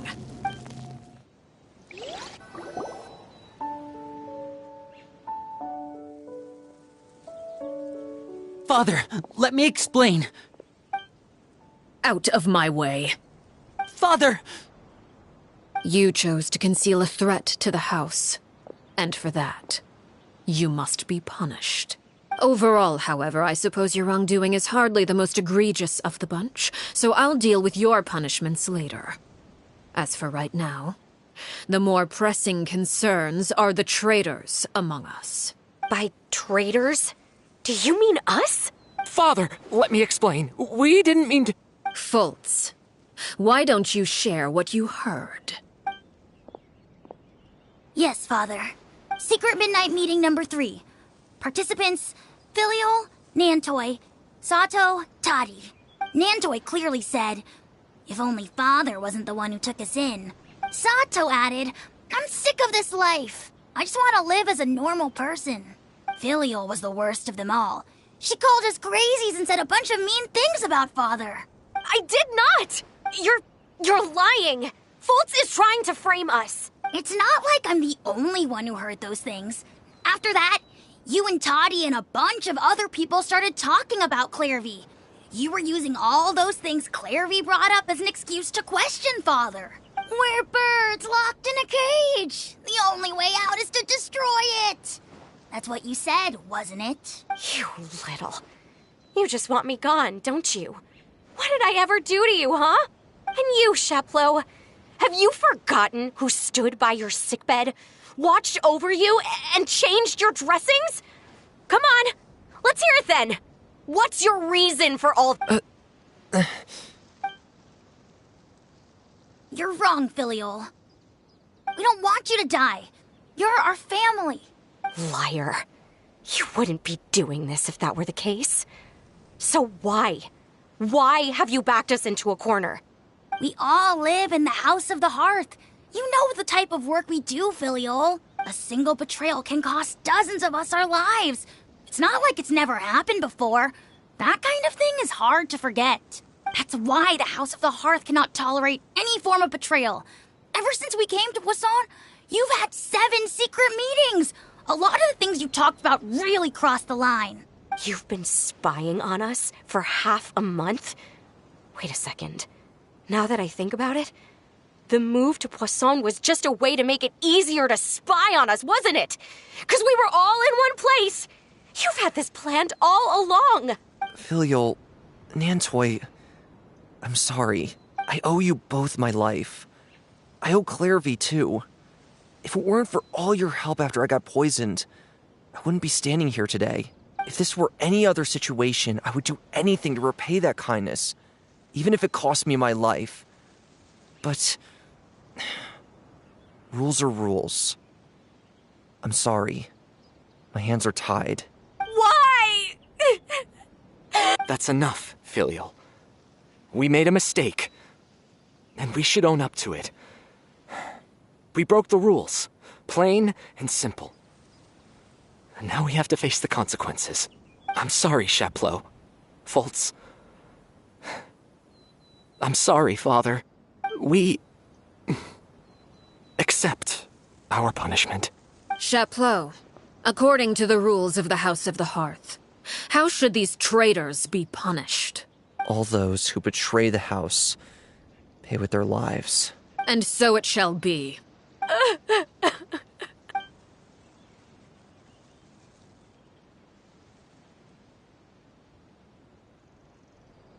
Father, please wait! Something you want to say, Linny? Please reconsider, Father. What Filial and the others did, does it really count as betrayal? We all come from broken families. From the very first day we joined the House of the Hearth, we wanted nothing more than to make it a real home. But the truth is, none of us know what a real home should look like. I'm not saying I have all the answers. All I know is this. Killing Filial and the others may uphold the rules, but doing so will only bring us further away from being a real family than we've ever been. So please, Father, please reconsider. I agree with Linny. Father, please. Linny, you... I also agree with Linny. An order once given cannot be rescinded. However, given the extent of your determination, I suppose we shall have to go about this a different way. Draw your weapons and face me. Our weapons? Father, are you referring to a duel? Precisely. The rules of the house will not be altered. Traitors must be punished. However, resolving disputes with a duel is also one of our rules, one that also applies to me. Demonstrate a sufficient showing of strength, and I shall offer a concession. Wait. Beat Father in a duel? Impossible. Father is way too strong, even for Lenny.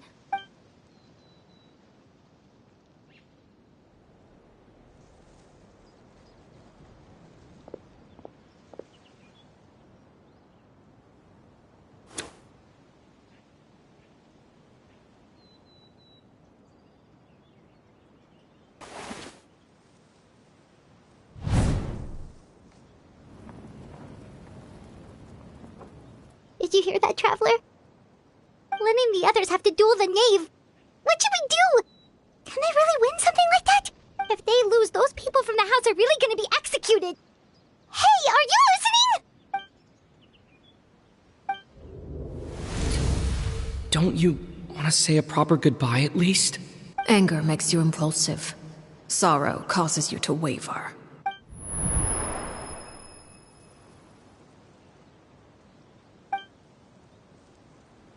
Oh. Looking at that expression on her face, she seems really serious about this. Guess that means there's no chance she's throwing the duel on purpose, huh? When guests are around, families are often on their best behavior. And any disputes are less likely to escalate. When the time comes, make the choice that you deem most appropriate in the situation, and lend your help to the House of the Hearth. What's wrong, Traveler? Hey, where are you going? Traveler? You're asking to join the duel against the knave? I'll allow it. We do have a ready-made dueling ring at our disposal, after all. All I would advise is this. Keep a firm grasp on your weapon, and give it your all. Any less, and you may just lose your life.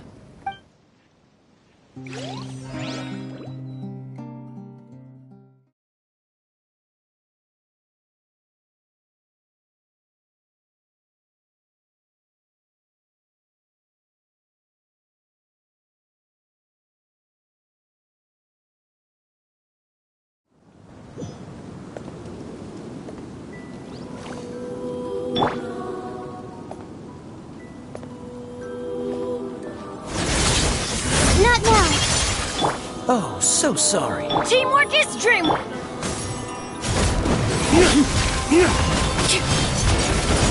Now's our chance! With these rising flames! Don't be scared. Let's light it up. Closer now. Is it my turn now? Are you all right? Spare your energy. Running is of little use. What's that?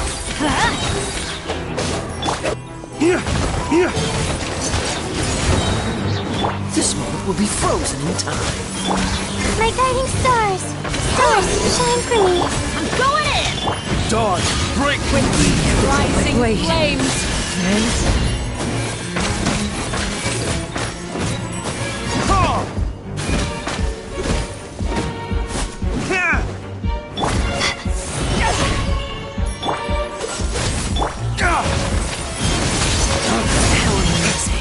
Now's our chance!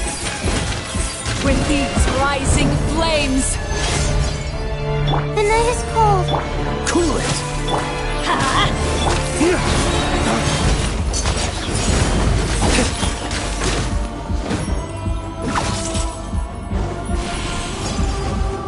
Over here. Fall of darkness, destruction shall rise. Have a taste of purgatory. This! Flames! Purge!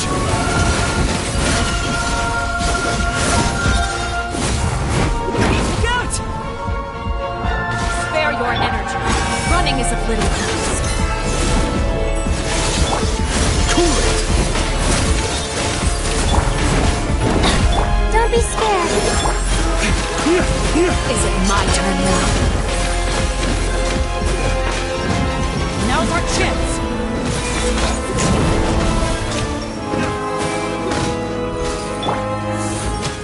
Like a fly tangled in a web. So sorry.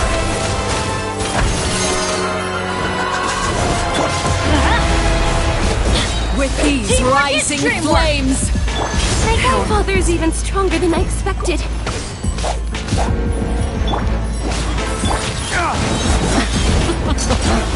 Look at it.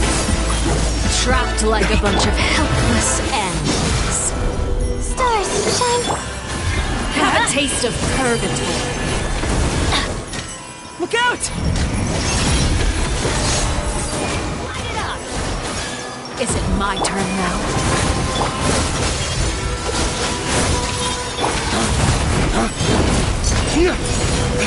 Lay waste to the wicked! And voila!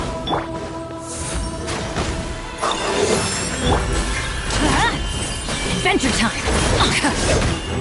How amusing. Freeze! The night is cold. Over here. The countdown has begun. Stars, shine for me. Not bad. You've proven to be a worthy opponent after all.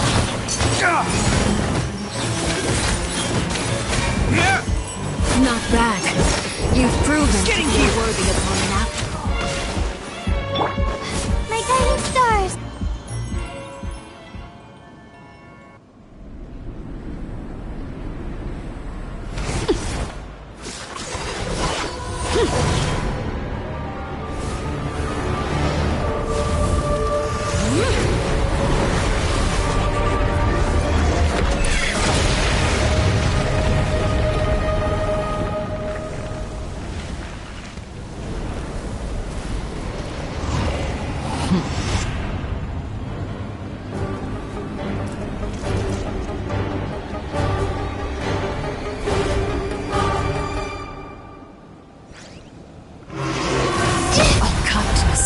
consumed away. My blade is all that remains. This will be frozen in time. Flames, purge!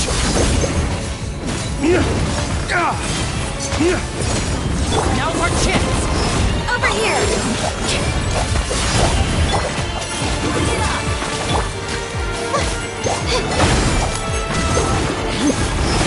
Come on! That's not now! Oh, so sorry. Watch out for Father's movements! Look out! It is cold. Everybody stand back!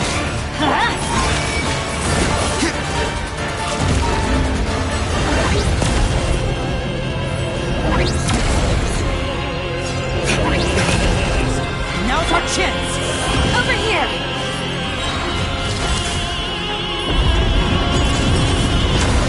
The sun and moon have set. Only ruin remains. All hope. This is just Who's next? dream. Watch out for Father's movements! Look out!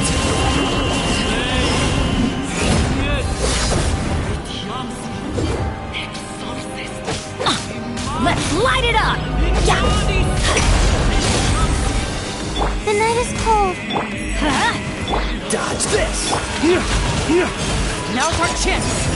Over here!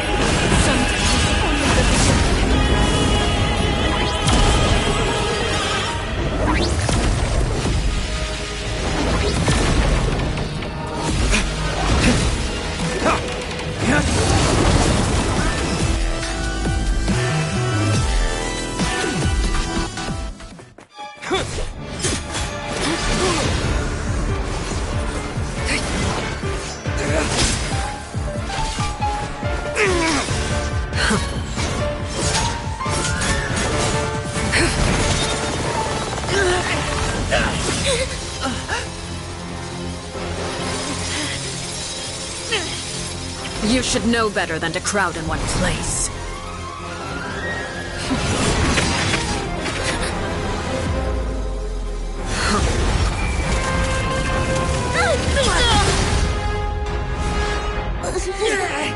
Oh, I know.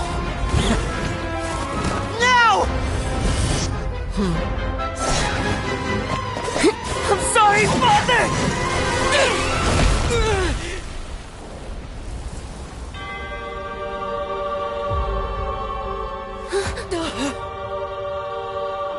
Sorry for what? This pitiful excuse for an attack.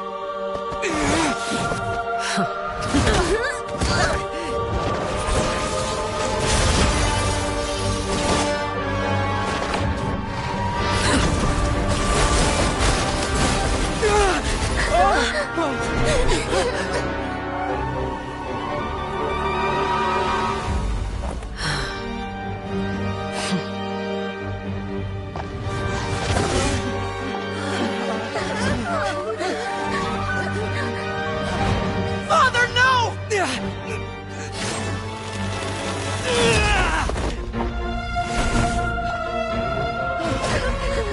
Made it out, did you? You're stronger than I expected.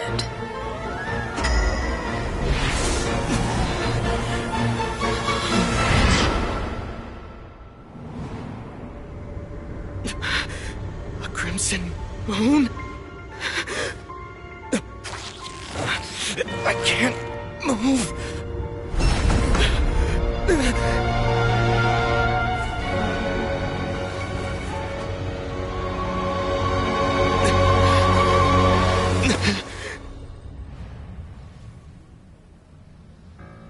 Still, not strong enough to beat me.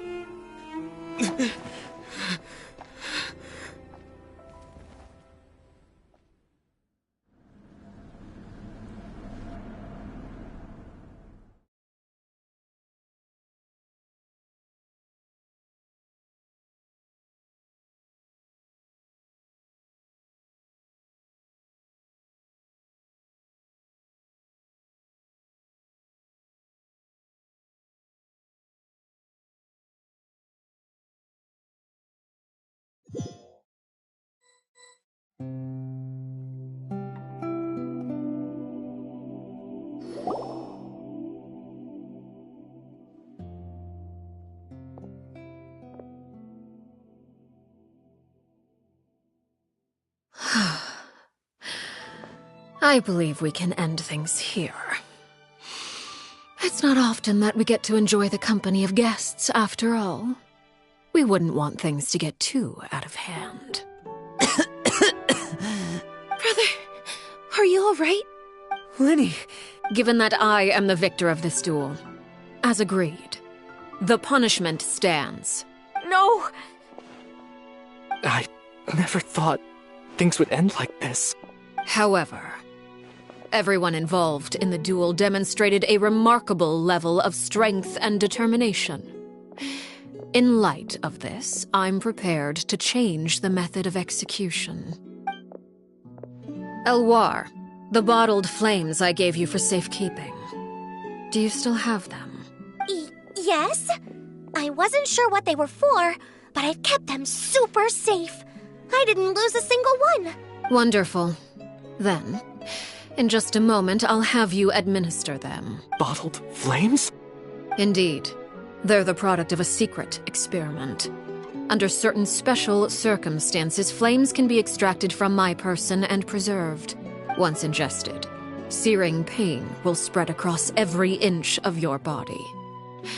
No harm will come to you physically, but your memories will be burned away, if you can withstand the pain. When you awake, you'll have forgotten everything you know about the House of the Hearth, and will be expelled from the organization.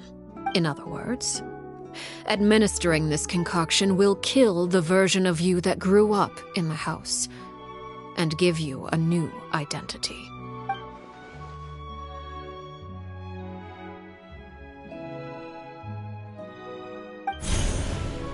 Memory is a mysterious thing indeed. Losing a portion of your memories will alter your sense of self.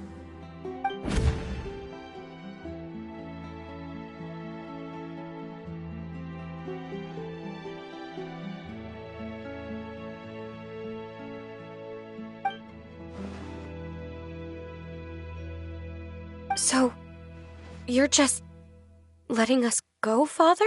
You misunderstand.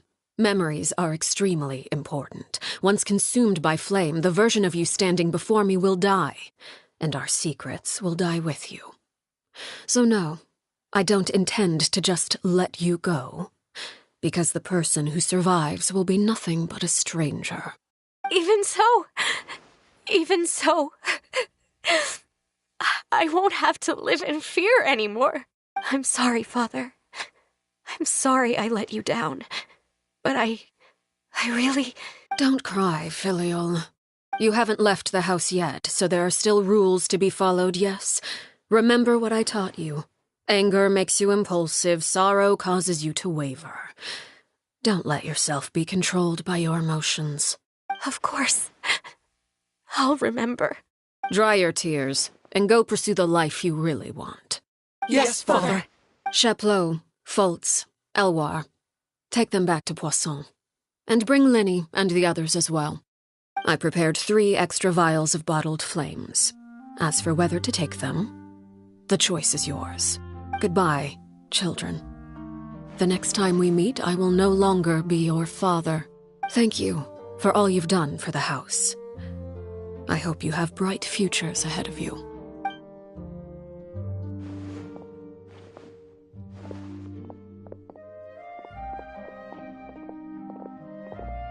Father! Let's go.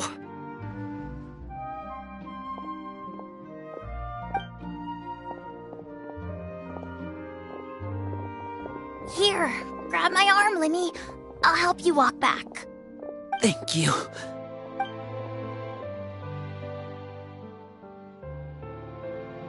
Clairvy.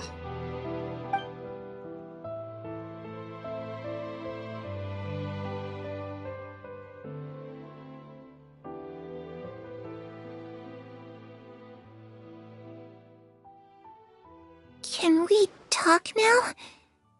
I've been waiting for a super long time. You really are Perry, aren't you? I haven't seen you in so long. How come you're all grown up?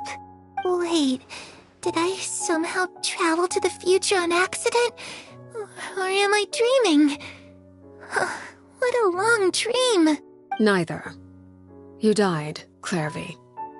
That's what happened. You could have at least sugarcoated it a little. Look, she's not speechless. Oh. Okay then. Huh? That's it? You accept? Has happened, then I believe her. Perry wouldn't lie to me. Plus, I don't really need to know why I'm like this. I'm more curious about what happens in the future. If you're a harbinger now, Perry, that means Mother is gone, isn't she? Can you tell me about it? I want to know what happened to her. And to me. You never stopped trying to defy fate. At first, no one believed you. You could only vent your frustrations to the moon. In fact, you often sought comfort in the night sky. You wanted to see the aurora, so one night we promised each other we would go to Snezhnaya to see it together. Later on, you tried to run away, but you were brought back each time. Mother spared your life, but it wasn't out of kindness. Instead, she decided to make an example of you by slowly torturing you over time. That way, the other children would know what happens to traitors. Still, you never gave up. Mother hoped that through ruthless duel after ruthless duel, she would be able to crown an ultimate victor among the children she raised. But you called on everyone to unite, to fight to a draw in order to reduce casualties. Your efforts may have only delayed the inevitable, but still. You gave them hope. You tried everything you could think of, but every attempt ended in failure. Still, you never turned your sword on Crucibina, and you never turned it on me. On that gloomy day, you told me, "For the last 16 years of my life, I've done everything I can to fight for freedom. But now, I realize that the only freedom I truly possess is the freedom to choose to die." I never imagined I would say something like that. I must have been feeling really worn down. But somehow, I still think I understand.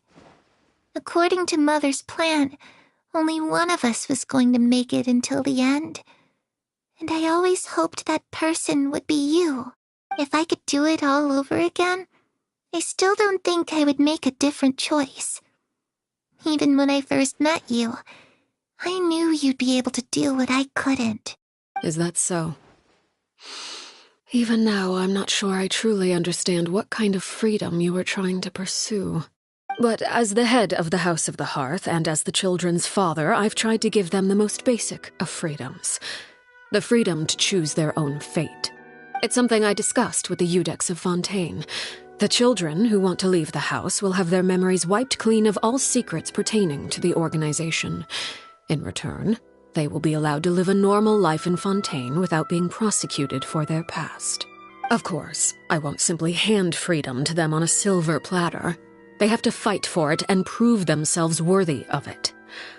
Only freedom that is earned has true value. That's more than enough. That's exactly the kind of life I was fighting for.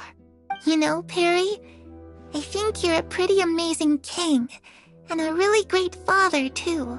I'm really happy that you're the one who took over the house. I guess I do have one regret, though. I still haven't seen the outside world. Well, it just so happens that our dear guests over here have been to many nations and traveled to countless places.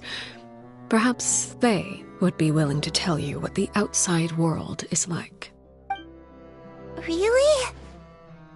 Of course! We've traveled all over the place. We've got so many stories, we could probably talk your ears off for 3 days straight!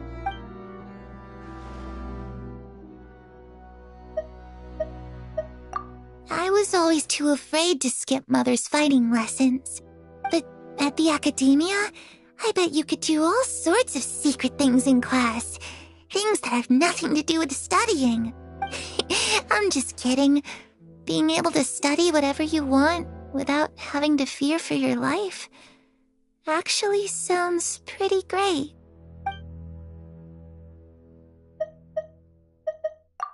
You know, I used to dream of being a bard, playing the lute while singing into the winds of freedom. Even if there was no one there to listen, I would have continued to sing no matter what.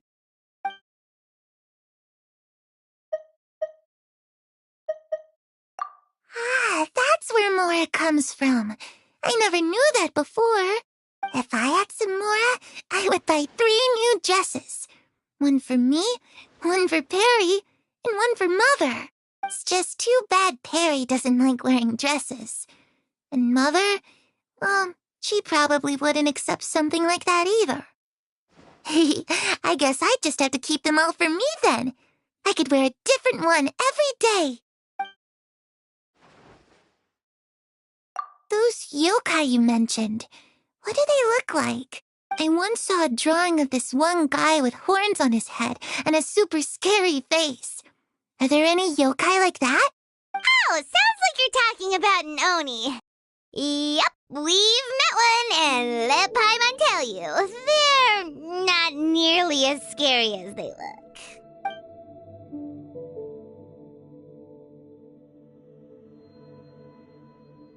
The situation was super dangerous. Lenny and Lynette were accused of committing a crime, and they were going to have to stand trial at the Opera Epicles. Oh no, that must have been hard for all of you.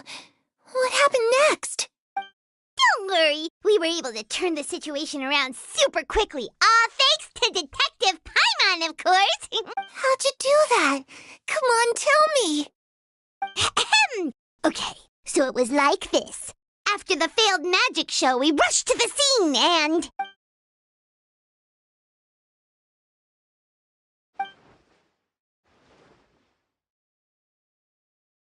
Shadows don't have the capacity to learn or grow.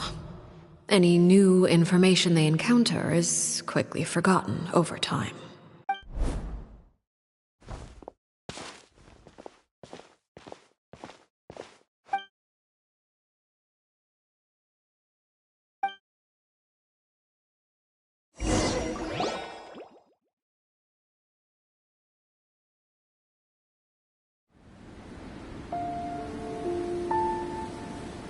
Clairvy, you've worked tirelessly from the shadows to overthrow the House of the Hearth. Now, by my authority as the Knave, I shall announce how this matter ends. You are hereby expelled from the House of the Hearth. You are no longer tied to this place, nor are you bound by its rules. You're saying that I can finally leave? I get to experience the outside world as well?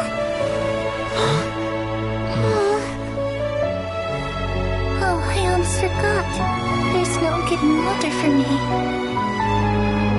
Still, seeing who you grew up to be makes me really happy, Parallel. Take care of yourself. Goodbye. May we meet again someday.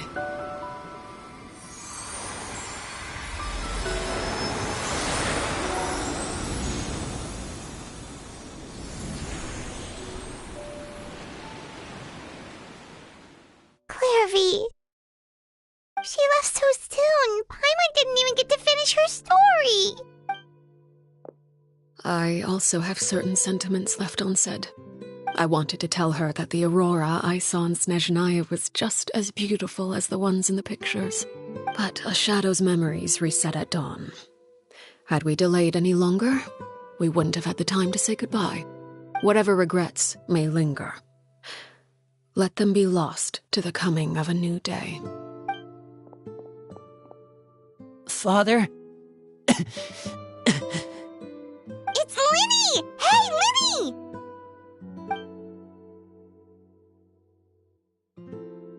What is he doing back here? Let's go check it out.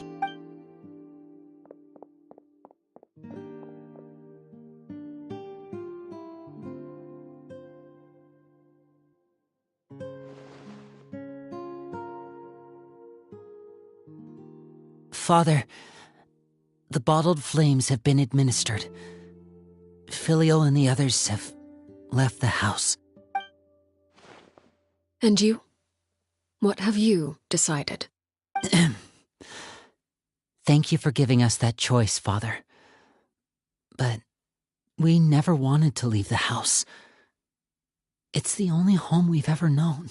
Lynette and Fremine feel the same way. They're recuperating back at the Hotel Bouffe Tété. But I decided to come back and tell you where we stood.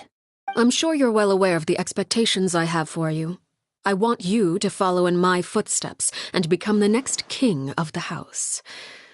Yet you seem to have different ideas. I must admit, I'm rather surprised by your decision to stay. There's nothing wrong with choosing to live a quiet life. Leading this organization is a heavy responsibility, one not so easily carried by someone forced onto the throne. I just never understood what you saw in me. What made you believe I was deserving of that throne? You're brave, talented, and, most importantly, you cherish your family. You would do anything to protect them, even if it costs you your life.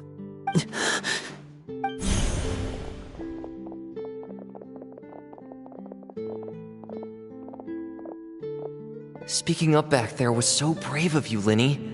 It's all thanks to you that we were able to convince Father to back down. You're a hero, Linny. Hero? Father is the real hero. Had Father gone all out during the duel, there's no way I would have walked away with my life. She must have had it all planned from the beginning, from the very moment she suggested a duel. I'm not deserving of that title. I'm not strong enough or smart enough. You're wrong. In my opinion, all you need to be deserving of the throne is conviction and the necessary strength to act on it. We may have different ideas of what it means to be a family, but you can hardly be said to lack conviction. What you truly lack is strength. For someone of your talent, though, that's something that will come with time. Even without that strength, you still chose to face me in a duel, even though the odds were stacked against you.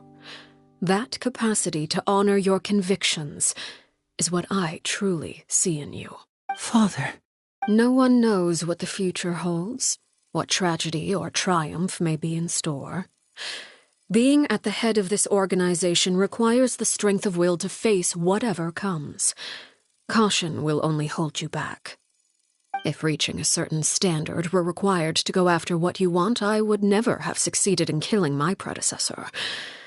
Back then, there was still a considerable gap between our abilities. Strength may decide the ultimate victor, but those who let a lack of strength dictate their decisions or undermine their convictions will never be worthy of the throne. I understand, Father. Thank you. Children must grow up to surpass their parents. Only then can a family continue to flourish. The road ahead is not an easy one, so I'll ask you one last time. Are you certain you want to stay? You've done so much for me, Father, and that kindness must be repaid. Plus, with Project Stuja at hand, there are many dangers ahead, and I, for one, don't intend to back down.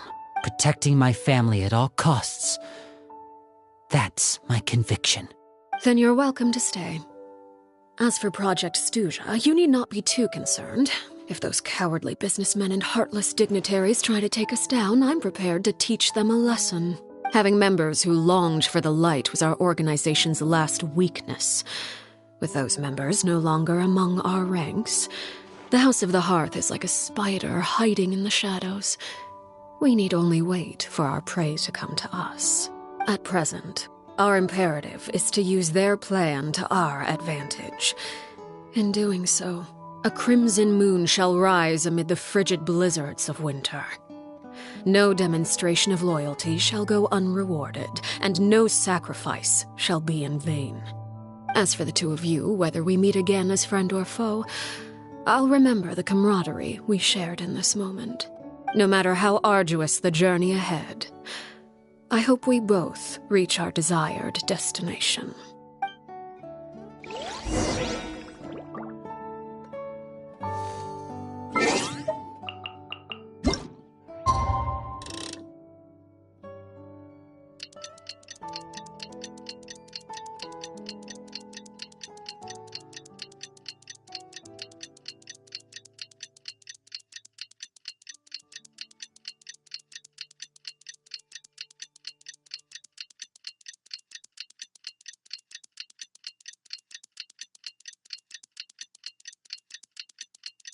We should prepare. Didn't Linny say that Lynette and Fremine were recovering at the Hotel Bouffe d'été? Oh, Paimon wonders how they're doing. Maybe we should go check on them.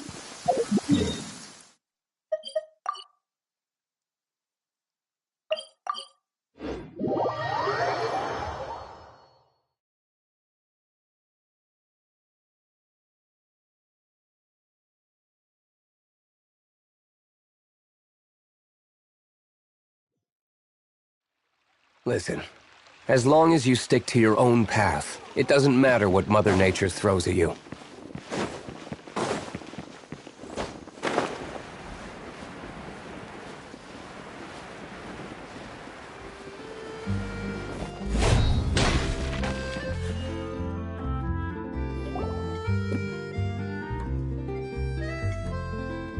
Lynette? Fremine?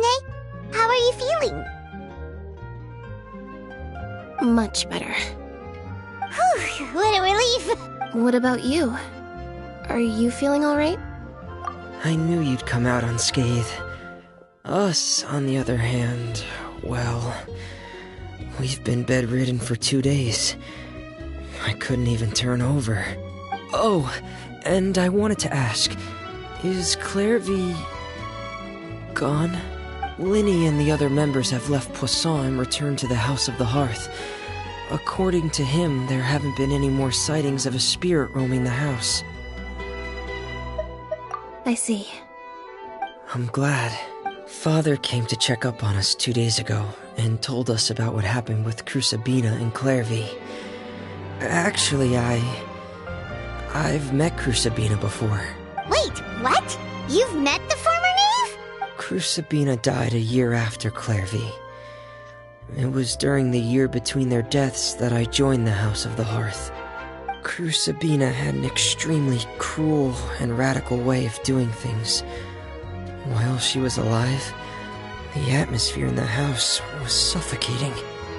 When I joined, though, the experiment she valued so much had already come to an end, and all the people involved, dead and injured alike, were gone. Crusabina never talked about the past with us newcomers. A couple of months after I joined, Father killed Crusabina and burned all her files.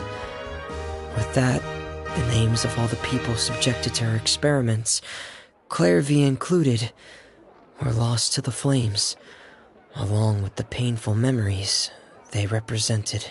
Father took in Lenny and me a couple months after that, but she never mentioned anything about Crusabina or Clairvy. It really seems like something she was planning to keep to herself. The last time you talked to her, did she mention why she kept it a secret for so long? She said she didn't want us to be affected by the darkness of the past. She was worried we'd develop a false sense of gratitude towards her if we knew about it. The foundation of a family should be free of any corrupting influence. Whatever happened in the past, it has nothing to do with who we are now. And that's what Father told us in the end. But I still thanked her for everything. It was only after hearing about what Crusabina did that I finally realized how insignificant our lives could have been. The members of the house meant nothing to her. To say that she valued them in any way, even just as a tool, would probably be giving her too much credit. If Father hadn't taken over the House of the Hearth, I probably would have already... Father rarely brings up the fact that she saved us. She doesn't believe that being indebted to her should be what ties us together.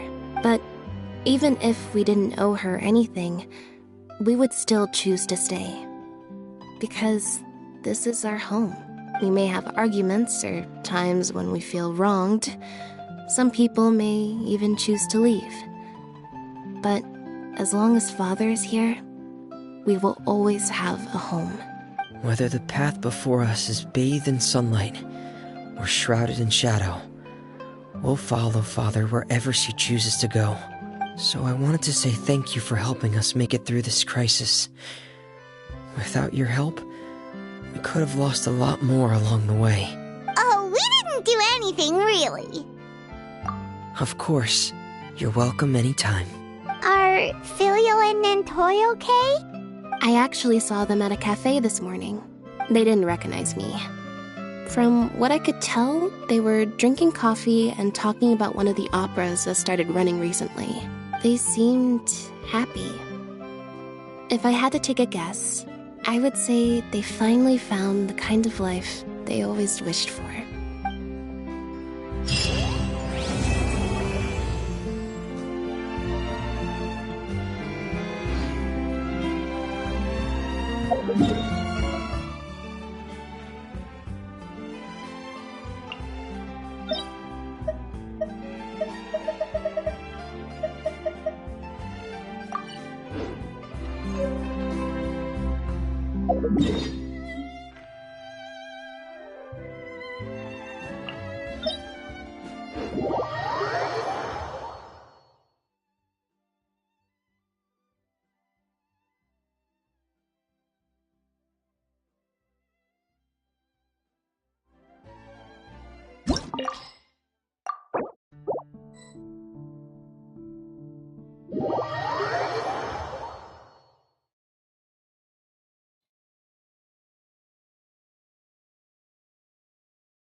You